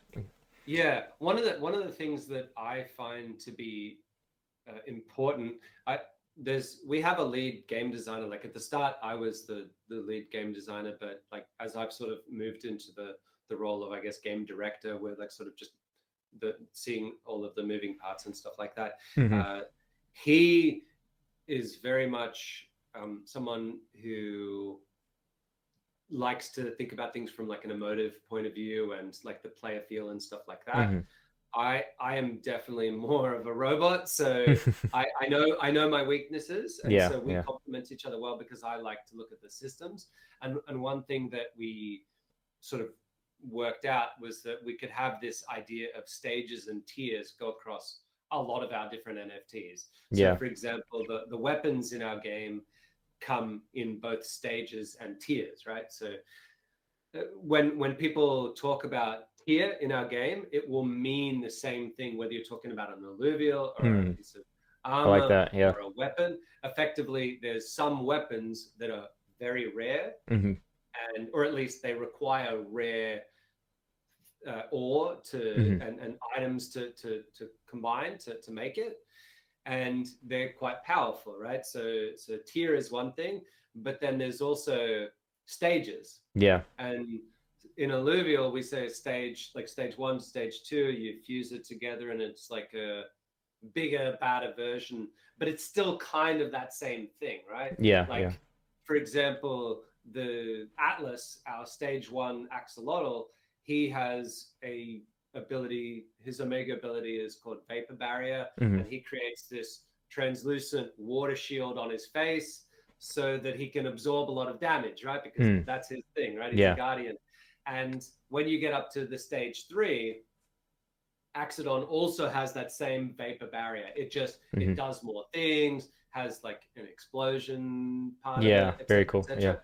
But it's still the same character, right? Hmm. Like it's you can see it like going through in terms of Yeah. it being a line. They're still designed to look a little bit like axolotls, but the first one's like a baby, and then it goes up.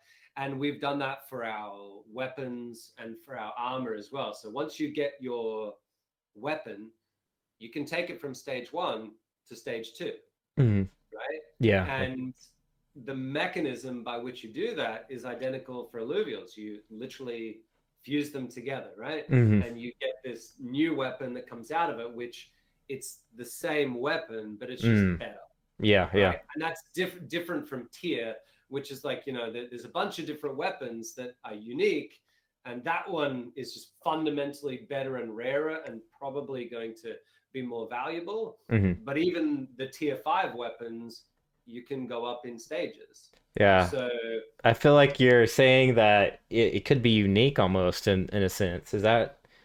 it's not unique. It's Yeah. just there'll be very few of them, right? So Yeah. Yeah. when we get up to the tier five things, they're very rare. Like how rare they actually are in the game is still up for interpretation. We have a lot of testing to do with I'm our, sure though. our closed I can already beta. foresee them being probably pretty rare. Iconic But pieces, like yeah, relics almost. yeah. But then once you get that, for example, a tier five weapon, Hmm. if you want to upgrade it to stage two, you need three of those tier five weapons. So that's like even rarer. Mm. And then if you want to upgrade it to stage three, you need three of those stage twos, right? Yeah, Just that's like crazy. alluvials. So effectively, you're going to need nine of these things, which is going to be really hard to do. And on top of that, there's extra pieces that you need to do this process, which makes the whole economy of our like mining a Yeah. bit deflationary as well, right? Hmm. So there's going to need to be a lot of work done Hmm. to get these top level things, and you're not going to be able to get them just by spending money in a public sale with us or anything like that. Hmm. We committed very early on. All the co-founders decided that what we would do is when the game launches, Hmm. no one's got nothing, right? Like Yeah. you're out in the world. The storyline is that this species lands on this alien planet and they're like, okay, what is this? And so we feel like the players should have to experience a little bit of that too. And if we allowed a bunch of That's cool. whales I to like that. go and Yeah. buy really expensive things in a pre-launch sale, it would just it would mean that when someone goes in and starts their journey, like you're going around with your pistol and someone's got a tier 5 weapon going, Like you know, bazooka or and, something. Yeah. and you're on day one, it would just not feel, it wouldn't feel very good. So Yeah, no. if you're a whale and you want to save time and just pay for stuff, Hmm.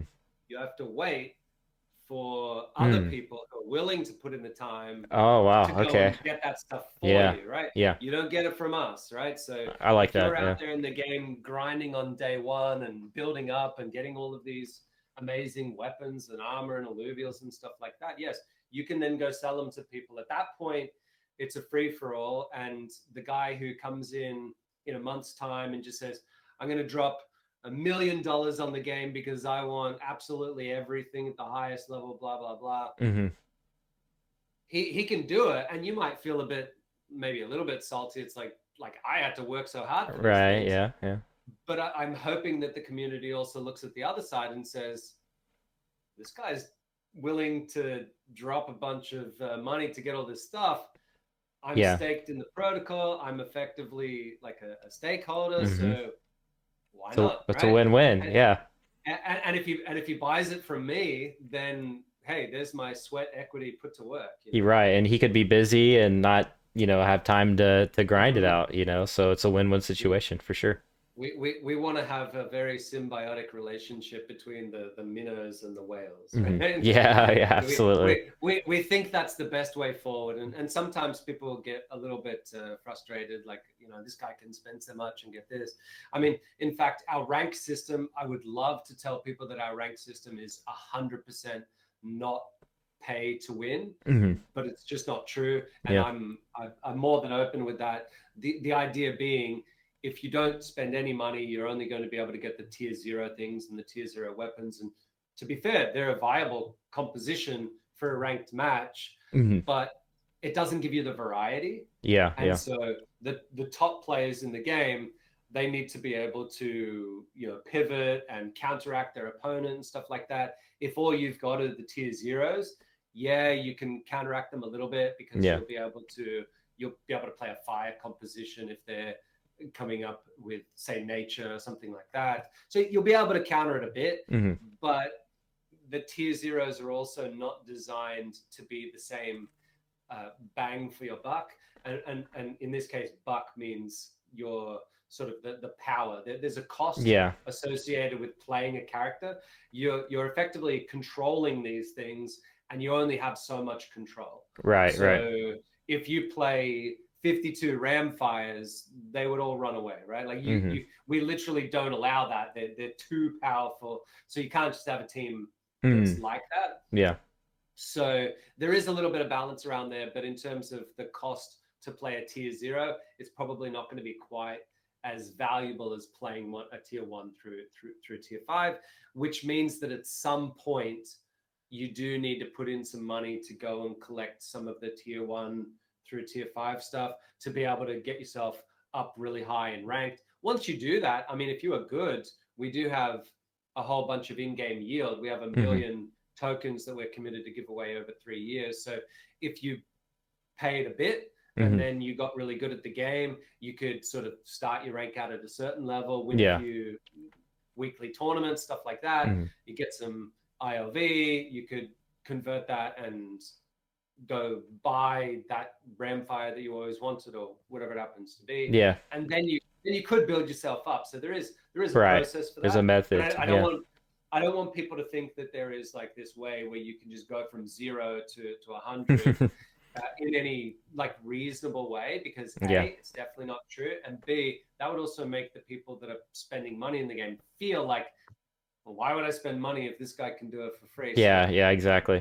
the little tricky part to that is obviously at the very start of the game, you probably need some tier 0s, even if you're a whale, like because your character will start off at such a low level Hmm. that it won't be able to control anything else, right? So Right. you need them.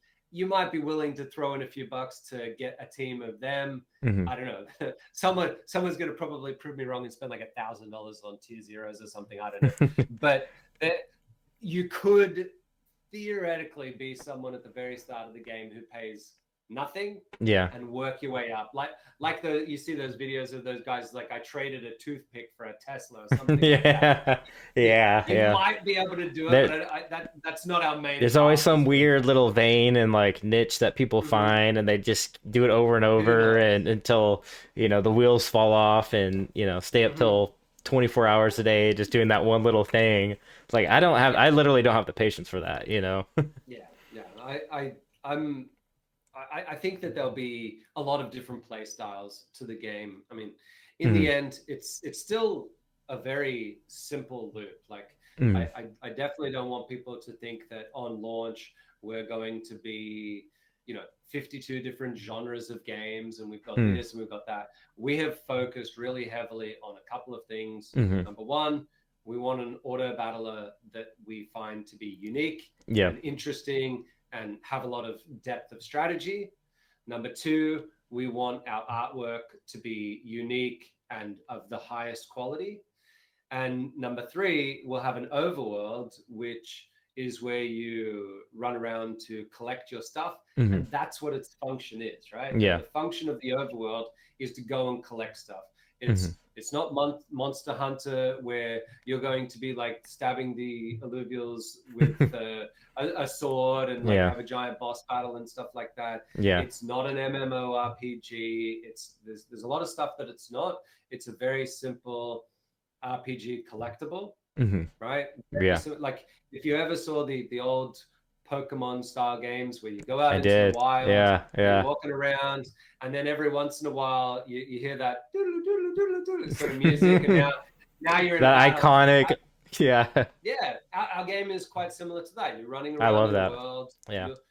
Ours is a little bit more action based in terms of getting into that battle, but you can think of it very similar, right? Like Yeah. there's Yeah. you'll see something, you won't know what it is. I You love have to that. decide: do I scan it or do I not scan Yeah, it? it's like a Because like mystery. Yeah. yeah, it'll be something that you'll know is there, and you'll know that it's also not there at the same time, right? It's Yeah. like it's there and it's not there. I can't go into too many details about like why that's the case from the story, but Will you need to yeah, like re-heal your alluvials? Like kind of like what you had to do it, in Pokemon? it's actually something that we're debating internally. We Hmm. want there to be some sort of a damage Yeah. that heals up over time. And we have these things called harvestable plants that have all of Hmm. these different benefits. You can get plants that will give you like a speed boost because in essence the overworld is a little bit like a speed run Hmm. in that like if you want to do it as efficiently as possible, then you want to be as quick with Yeah. each of your different movement mechanics to make sure that you get to it quick. You don't have to. You could just wander around and say, "Hey, this is a cool looking world. I'll take some screenshots." But you may harvest some of these plants and stuff Hmm. like that. And so we originally had planned in that there would be scattered around these plants that would be able to give you a little bit of that healing. Hmm. And but at the start of the game, when you don't have too many alluvials, we're also a little bit cautious of if you only have one or two and you just went into a fight and you won it, but now your alluvial's really beaten up. We don't want it to be something where you're then stuck and you can't play for another 20 minutes while you're waiting for them to heal up. So Yeah. we just got to strike that balance. We originally had in our plans the idea that you could pay to Hmm. heal them up as well, and that would solve the problem of needing to wait around. Hmm. But it's about getting that balance right. Of we don't want to have people forced to spend money. We want Yeah. whenever someone's spending in our game, we want it to be because of like their love of the Right. game. Right. Yeah. That the original plan for this game was if you look at DeFi projects, the ones that do well over the long term are always the ones that have utility, Right. right? Right. If you've come out with a DeFi project and it's just like, oh, I'm them, but this different thing, it's not going to work long term. It might be working now, but eventually it'll fade away.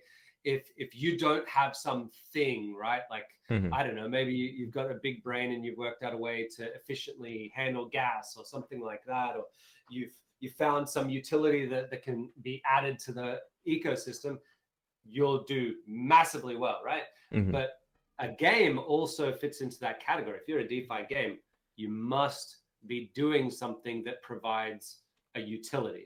If you Yeah. don't, then why are people going to play long term? And with a game, the utility is it needs to actually be fun, Right, right? right. Yeah. It needs to be the sort of thing where someone is buying a cosmetic Hmm.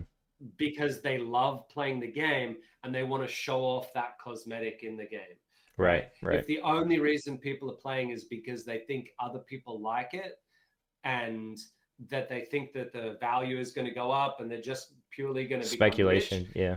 then all you've made is just Tulip Simulator 2021, right? And Yeah. that's a real problem, right? That's And interesting. we're Yeah. worried.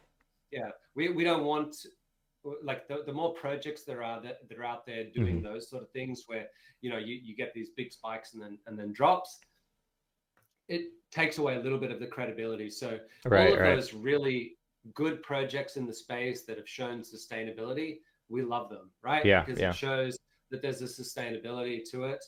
But the ones that want to do a sort of like a cash grab or whatever, we're Right. really not fans.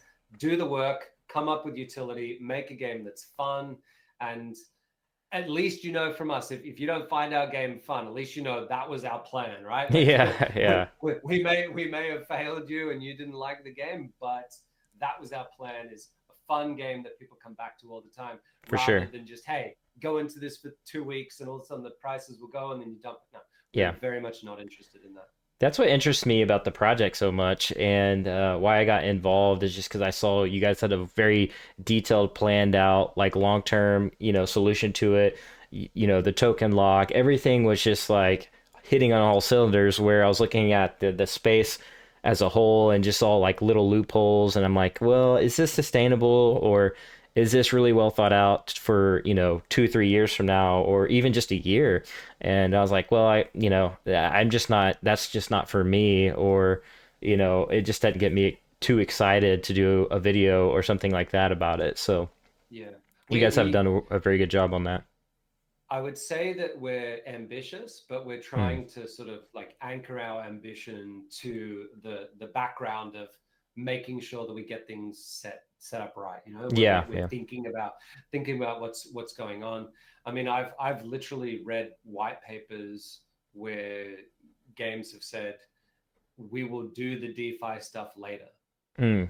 and I just look at that and I just think my mind boggles as to Yeah. how that's going to work, because you'll make game decisions and then you'll be Yeah. like, okay, now we're going to go do the DeFi stuff, and oh, but we've just realized that this thing in DeFi, this isn't going to work, or this is going to be harder, or we're going to have to It's change you'd this, and have it's to like like you're going to go back and almost, redo your game. yeah, you'd have to sync the two. It's almost like I feel like trying to hit a certain trajectory in like outer space, and you have to have an algorithm just to hit that just Yeah, just right to sync it's it up. it's yeah, and It just I'm seems not very suggesting for difficult. a second that we guarantee that ours is going to be amazing, that we've hit everything. If it turns out that there's things that we've missed, or that we haven't planned it out perfectly, Hmm. like, that's a lot of that is my job to do. So if, Hmm. if that goes wrong, it's definitely my fault. But we are trying to think deeply about those things, and it's why our scope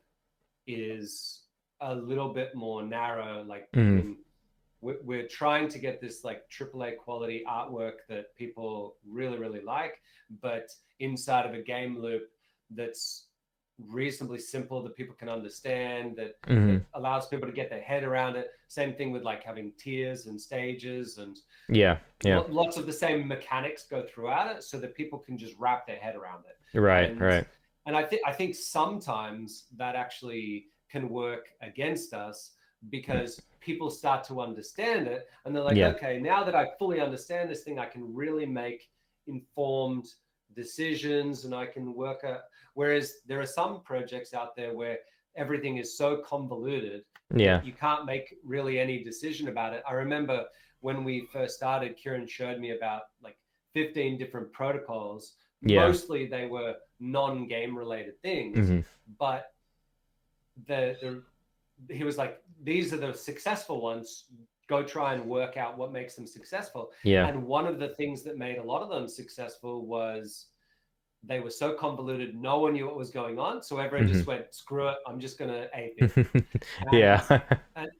and we don't have that sort of a project. We like if we don't really have people aping in, we have people making informed decisions about it's very clear where the revenue distribution is coming from. It's very clear where we're going. In Hmm. fact, like we've got a land sale coming up in, I don't know, maybe 10 weeks or something like that for Hmm. Illuvium Zero. Yeah. And that will be people's entry into that game. And we're giving away a lot, like we have a lot more information available about what is ours is about Hmm. than what a lot of projects do in their land sale, where people have already bought the land, Yeah. right? Like Yeah. they've I see what you're literally saying. like Yeah. they've got it and they have no idea what it does. All they It's know like the is just meta that other key, like people we've been wanted it, seeing, right? like we don't even know what these meta keys are gonna do, but people are just buying them just because the hype. Yeah. I, I'm not singling out any particular project, but Yeah. it's like, There's a lot okay, of them out there. what does your land actually do? So I can tell people with certainty that in ours, you build these structures, you have strategies around whether or not you're going to go towards building research type stuff, Hmm. or whether you're going to do the industry type stuff, or anything to do with like the cosmetics, because Yeah. you'll be able to build some cosmetics through this game as well, which I don't think a lot of people fully understand. But once you get all of those things done, you can take that fuel that you have farmed in the game, that you've Hmm. extracted out of the virtual, the land, Hmm. and you'll literally be able to sell it onto a shared pool, Yeah. right? It's Yeah. something that everybody knows. If anyone's seen a balancer pool where you've got like four things plus ETH in there, it'll be exactly like that. Mm. That's how you will earn in our game. You'll It's cool. literally Yeah. play the game, you'll mint an NFT, and then you'll sell it, Hmm. right? Yeah. And you'll just swap it onto a pool. Very simple, very easy to work out. We Very have cool. people Yeah. in our Discord that are working out, okay, well, this would be my return on investment if it was this much, and they can actually make calculations. Yeah. And I'd rather people have that sort of an informed decision. Right. What I would caution people on is when you don't have that informed decision to make, just be a little bit careful, because if you're buying a piece of land and someone said down the road Yeah. it will have these cool features, rather than here are the exact features that it's going to be, it's a very different thing, Yeah. Yeah. maybe I I'm not as much like other people in the sense, like yeah. I need certainty when I do these things, and I hope other people appreciate I do. having a little bit of Yeah. certainty. I'm the same way. I like to read white papers. I like to read what builds it, what's behind it, what makes it up, and yeah, that's the same thing goes for land as well. I like to know what it's about, and I know, yeah, it could be a good thing, could be a pro, could be a con, but we'll see. We'll find out, and I imagine it's gonna do well anyways in 10 weeks. So the I think it'll do well. I don't do the marketing side of it as much. Like I put in, Kieran and I even were having a battle yesterday about something to do with the land sale, which he won on. But in the end, he's a really good marketer, so hmm. I leave the final decisions to him for those sort of things. But I think that in the end, it'll with all of these projects, like I don't want to have another job. Right, I want to, right. but I also want to work on this Hmm. forever, Yeah, right? yeah. I can't, I can't speak for everyone on our team, Hmm. but I want to be in 5 years' time helping develop the Illuvium movie Mm. and doing like big scale projects where we Yeah, can have 200 on the team and stuff like that.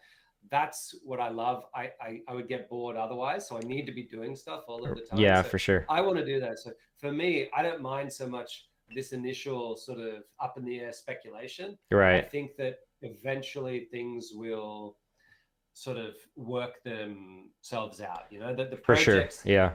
the projects that have like humongous ambitions, if they succeed, like if they do what they say they're going Hmm. to do, then they'll be amazing. And like I'll look at those projects and be like, oh my god, Right. we have big ambitions, but they sort of ramp up. Yeah, yeah. Like we we're bigger in scope than a lot, but we're not as big as some, just purely because we want to focus on what we can do in the here and now a little bit more.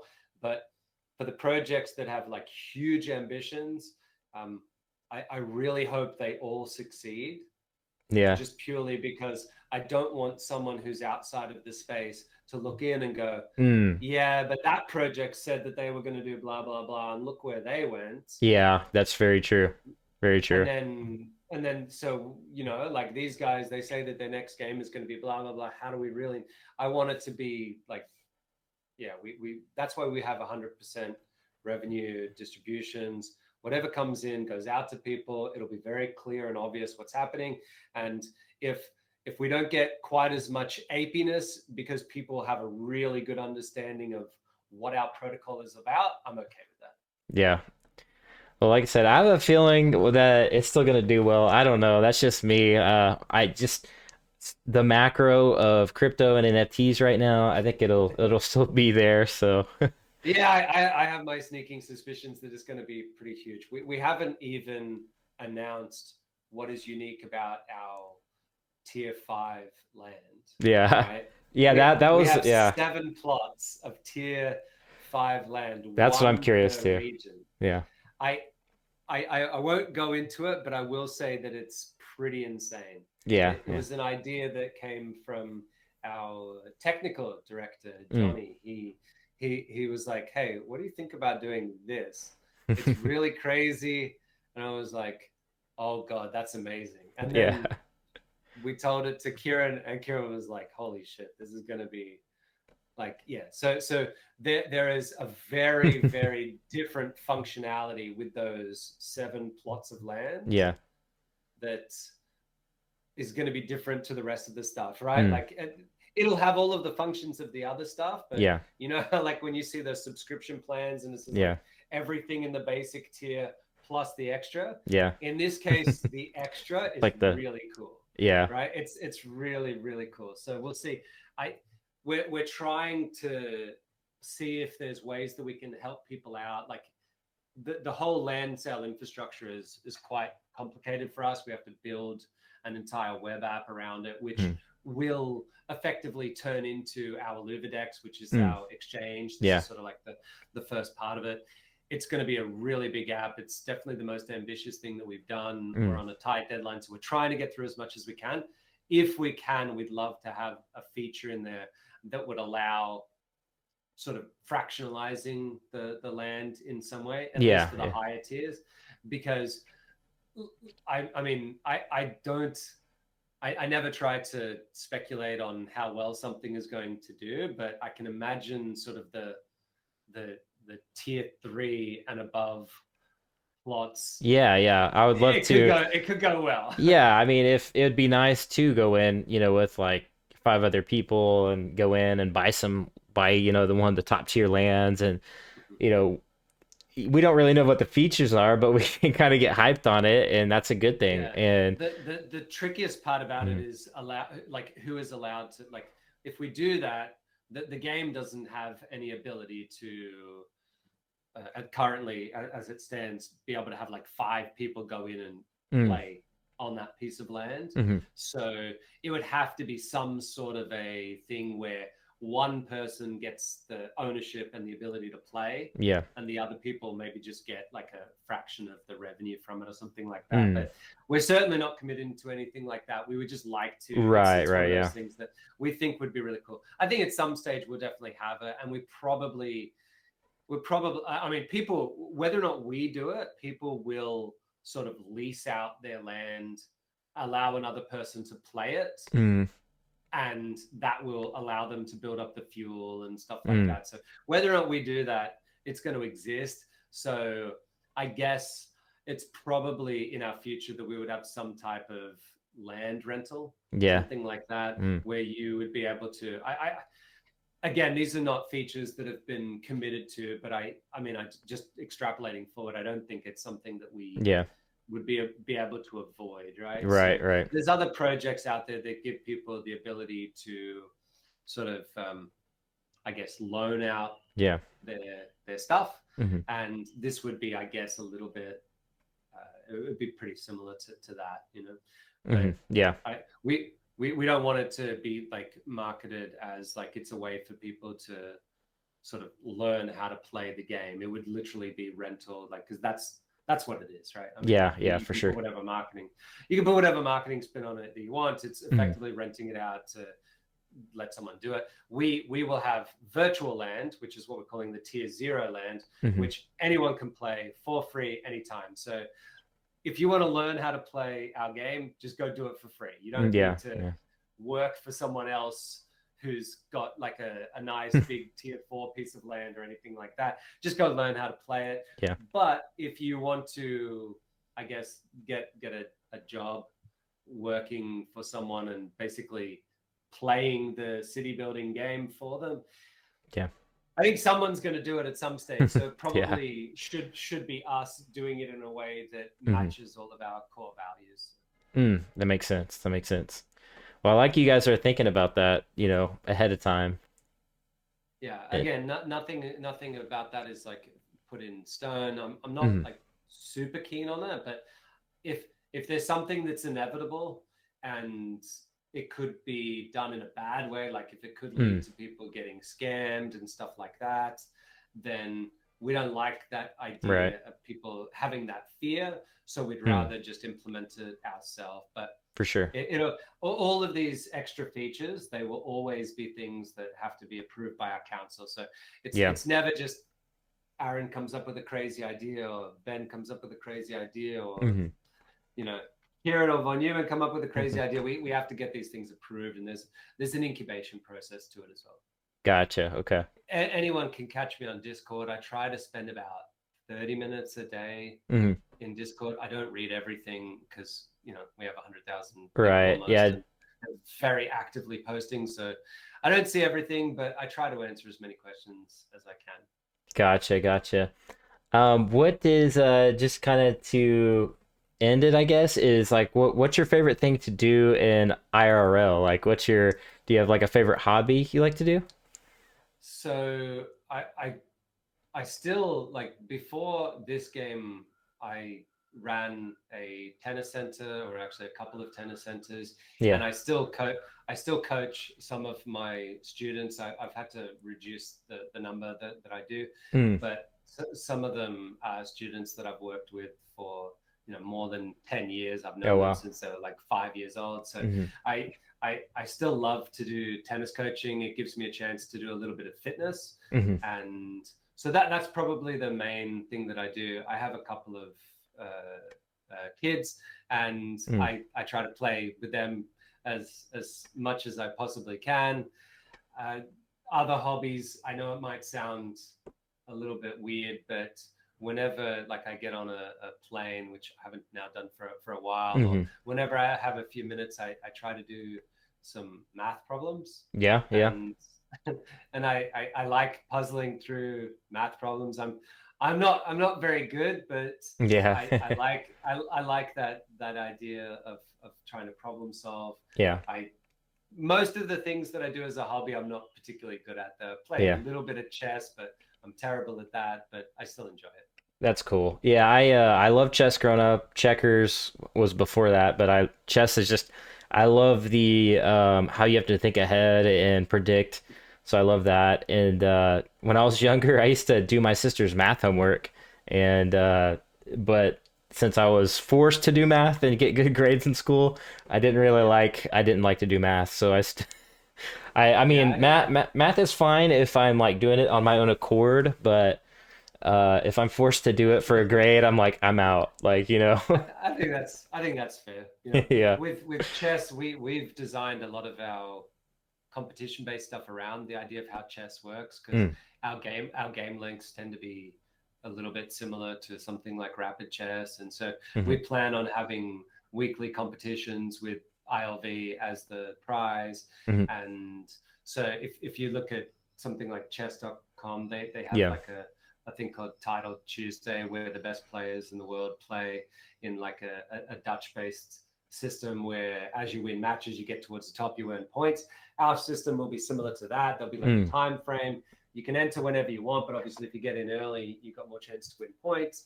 and it'll basically be a race to see who gets the most points by the end of the, say, 2 hours or 3 hour period that it is. And we think that that'll be a cool way of That doing is cool. I like weekly that. things. Yeah. And then obviously we definitely plan, once we've got the game into, like, even at launch, we're still calling it a public beta because there'll be a lot of changes to be made. Once we feel really happy with it, I don't know how long that will be. It could be 6 months, something like that. Once we're set, we've got like an established meta, there's pros playing the game, etc. We do plan on having a very big tournament. Yeah. And I can't say for sure what the prize pool will be, but I heard it was big on one of the interviews, or it could be big.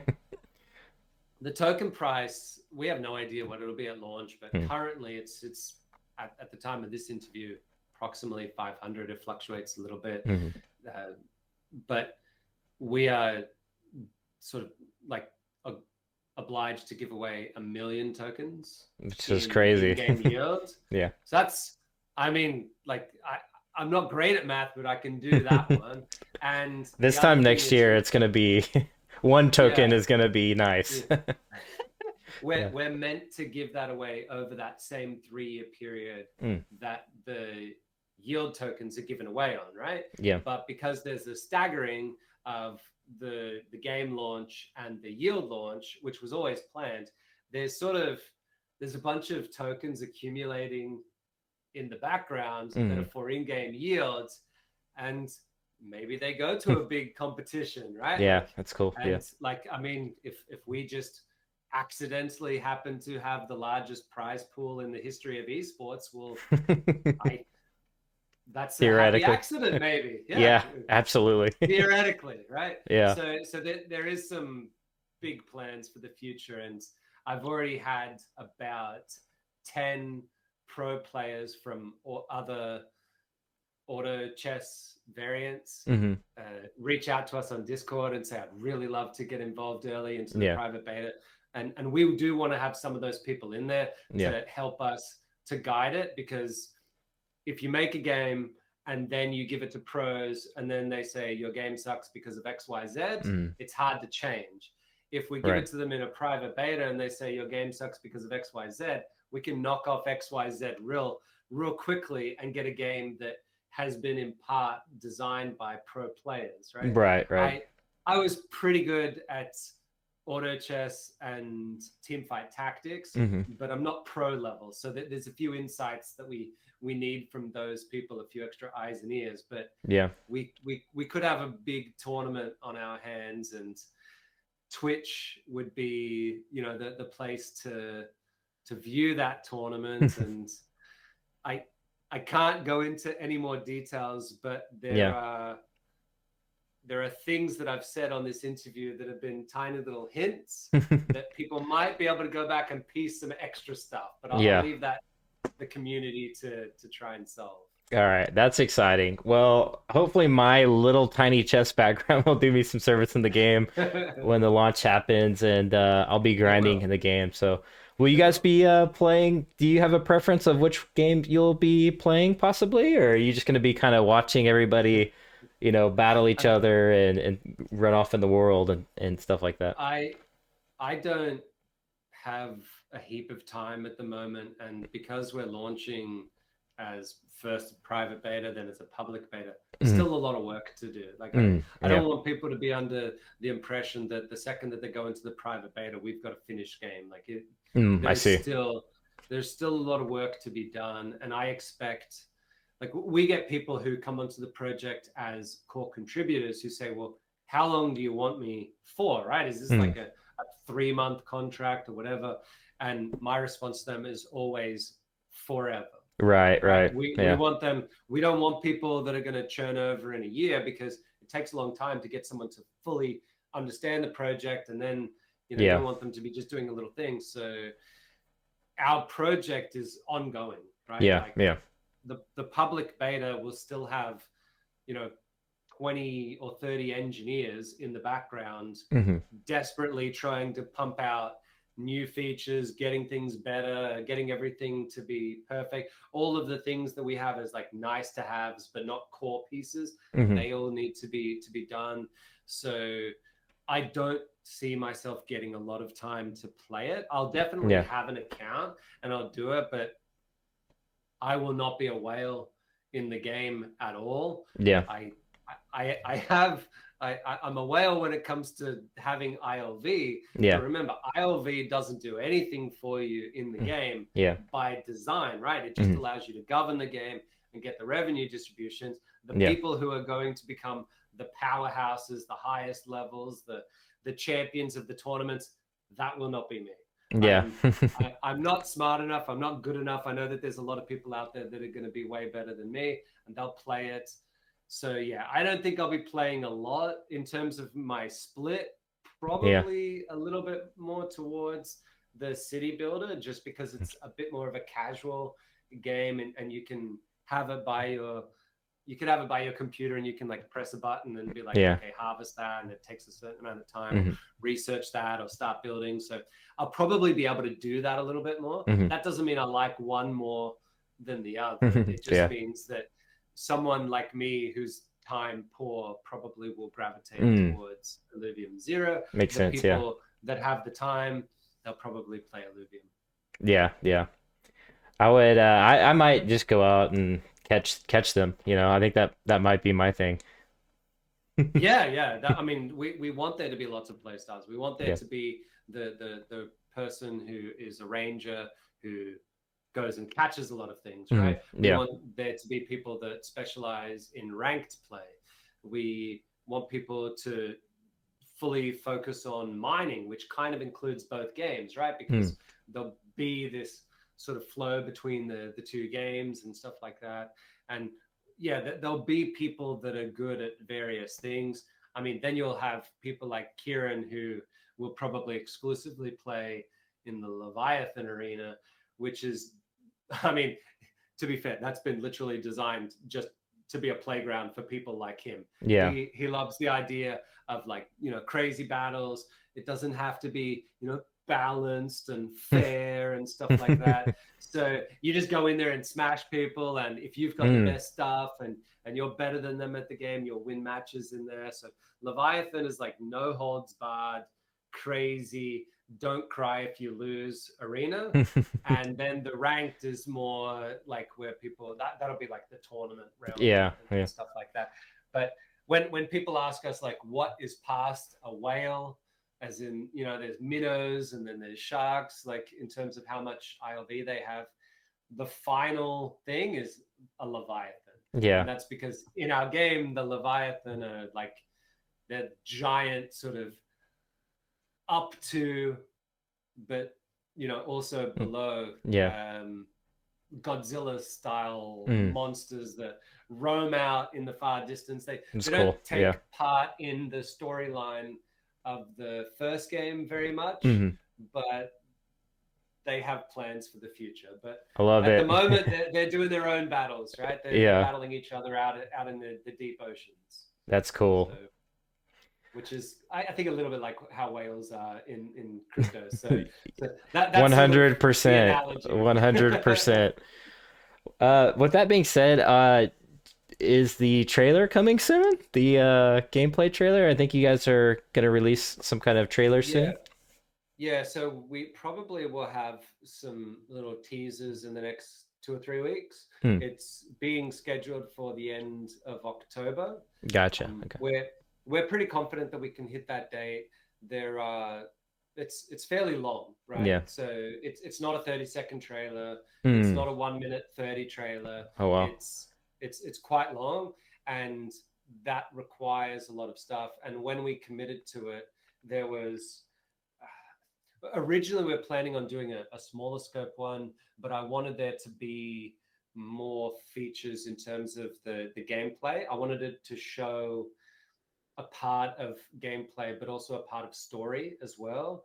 And so it's this big amalgam of there's really high quality cinematic stuff. Hmm. There's also really high quality gameplay stuff, Hmm. and it tells a part of the story that will be told in Illuvium. As you play It's cool. Illuvium, Yeah. the overworld game, you will not play, what's the best way to describe it? You don't have like a linear story. Mm-hmm. There's not like chapter one, chapter two, because in crypto, it just doesn't make any sense, right? Right. So the way that the way that the story will unfold is it'll sort of happen around you. Mm-hmm. In fact, you don't even get to play as the main character. The Oh wow. main character of the story is a character that we've been developing for a while that you'll see in the story elements, Mm-hmm. but you play as someone else on that crash ship, right? Yeah. Which means you get to be unique. You're your own person. It's Mm-hmm. not like we've got 100,000 people going around playing as the same character. It Yeah. didn't feel right to us to do it that way. So you get to experience a part of the story, Mm-hmm. and it's not everything, because I mean the real story is in the alluvials. That's Yeah. that's the real part of the story. The bigger part of the whole thing is, what's the deal with alluvials. Yeah. So Yeah. people will learn that, and they'll get to learn that by themselves, and also through interacting with these story elements that happen in the background. But you've got this like story thread, which it could eventually turn into like a TV show or Mm-hmm. a movie if we do it well enough. And in I that love it. gameplay trailer, you'll get a very, very small part of that. Mm. And originally we weren't planning on that, and it just pushed things back. We were originally planning on having it already dropped by now. And so we've apologized to everyone. But in the end, I think by pushing it back, it's going to make it better. And in the end, like, we've always had this mantra of do it well and do it fast, Yeah. but well takes precedence to fast, Yeah. Yeah. right? And so it'll, no matter what, it'll take the time that it takes. Yeah. We have it planned to be end of October. There, it's obviously not done now, because otherwise we would just drop it. Yeah. And there can always be delays in development, but I'm very confident that we'll be able to get it out sometime in October. So, but we'll be giving people some teasers in the next couple of weeks, Yeah. which will allow people to see a bit about what it's going to be like. It won't be the finalized stuff, so don't expect it to be perfect, but we do try to be open with this project. When we develop, like we put out a user interface yesterday, which was like completely work in progress. It was Mm-hmm. literally one day's worth of thought about a particular, all it was related to was like one specific thing. And we put that out to the world to say, well, you get to see our, like, we have a living dev Yeah. log, you know. Yeah. And I love we that. like it I that love way. that though. Yeah. I But I I appreciate it too. Yeah. at the same time, when we make mistakes, we own up to them, and we say sorry, we stuffed up with this, and Mm-hmm. I'm sure there'll be mistakes in the future, For sure. and we'll deal with it. But in the end, we are very tenacious people, Yeah. and I love that. we will go until we get it right. Yeah. That's very cool. Well, I'm excited, and I'm excited for the trailer, and I'm glad it didn't drop yet because maybe that I need to pick up some more ILV, man. So I'm kind of glad it's not going to drop yet. Well, I think there was a whole crypto dip a little bit the last Hmm. day that may have happened. I Yeah. mean, by the time people watch this, maybe it'll all be back, or maybe the It's just apocalypse. wild. Yeah. Who knows? But I think that one thing that people see with our token is there's a lot of stability because of the way that a lot of it is locked up because of Hmm. those tokenomics. Yeah. So we always wanted to go out there with the idea that we would be like the crypto equivalent of like gold. Hmm. Not gold as in like we're so valuable, but gold in the sense that when things go wrong, people want Yeah. to go into things that are safe. And 100%. Yeah. maybe those projects that are, talking about, like, they're going to be like everything and also the kitchen sink, you know Yeah. when people are really excited, they can go up. But with ours being a little bit more on the conservative side than Hmm. some, the idea is we have that stability, that locked in mechanism where we have so many people with like our locked in value is just Yeah. gigantic, right? Hmm. So when things go a little bit bad, ours tends to be fairly fine. Right. You know what I mean? Yeah. So I don't know. That matches my style of I like investment, it. where, Yeah. Yeah. where I I like appreciate things it. to Yeah. be a bit smoother. But in the, Yeah. I mean, Well, I can't say that we're I'm a particularly kind of an smooth. older crypto head, and I was a part of that whole 2018 crash, and I Yeah. parachuted out of that thing. So I appreciate when I see stability in like especially like a lower token supply with proper, tokenomics, and things Mm. just, look very great, on paper. And so I'm We excited. have we have like by far the lowest token supply of almost anything out there. I do think that it hurts us compared to some people where there's that mentality of, if I'm going to spend say $500 on something, Hmm. I want to get 500 of it. You know what Yeah, I yeah, mean? Like it feels better. Whereas with us, you spend 500 and you get one of it, you yeah. know. Uh, but the difference is that Luckily, we have 100 times less tokens, you know.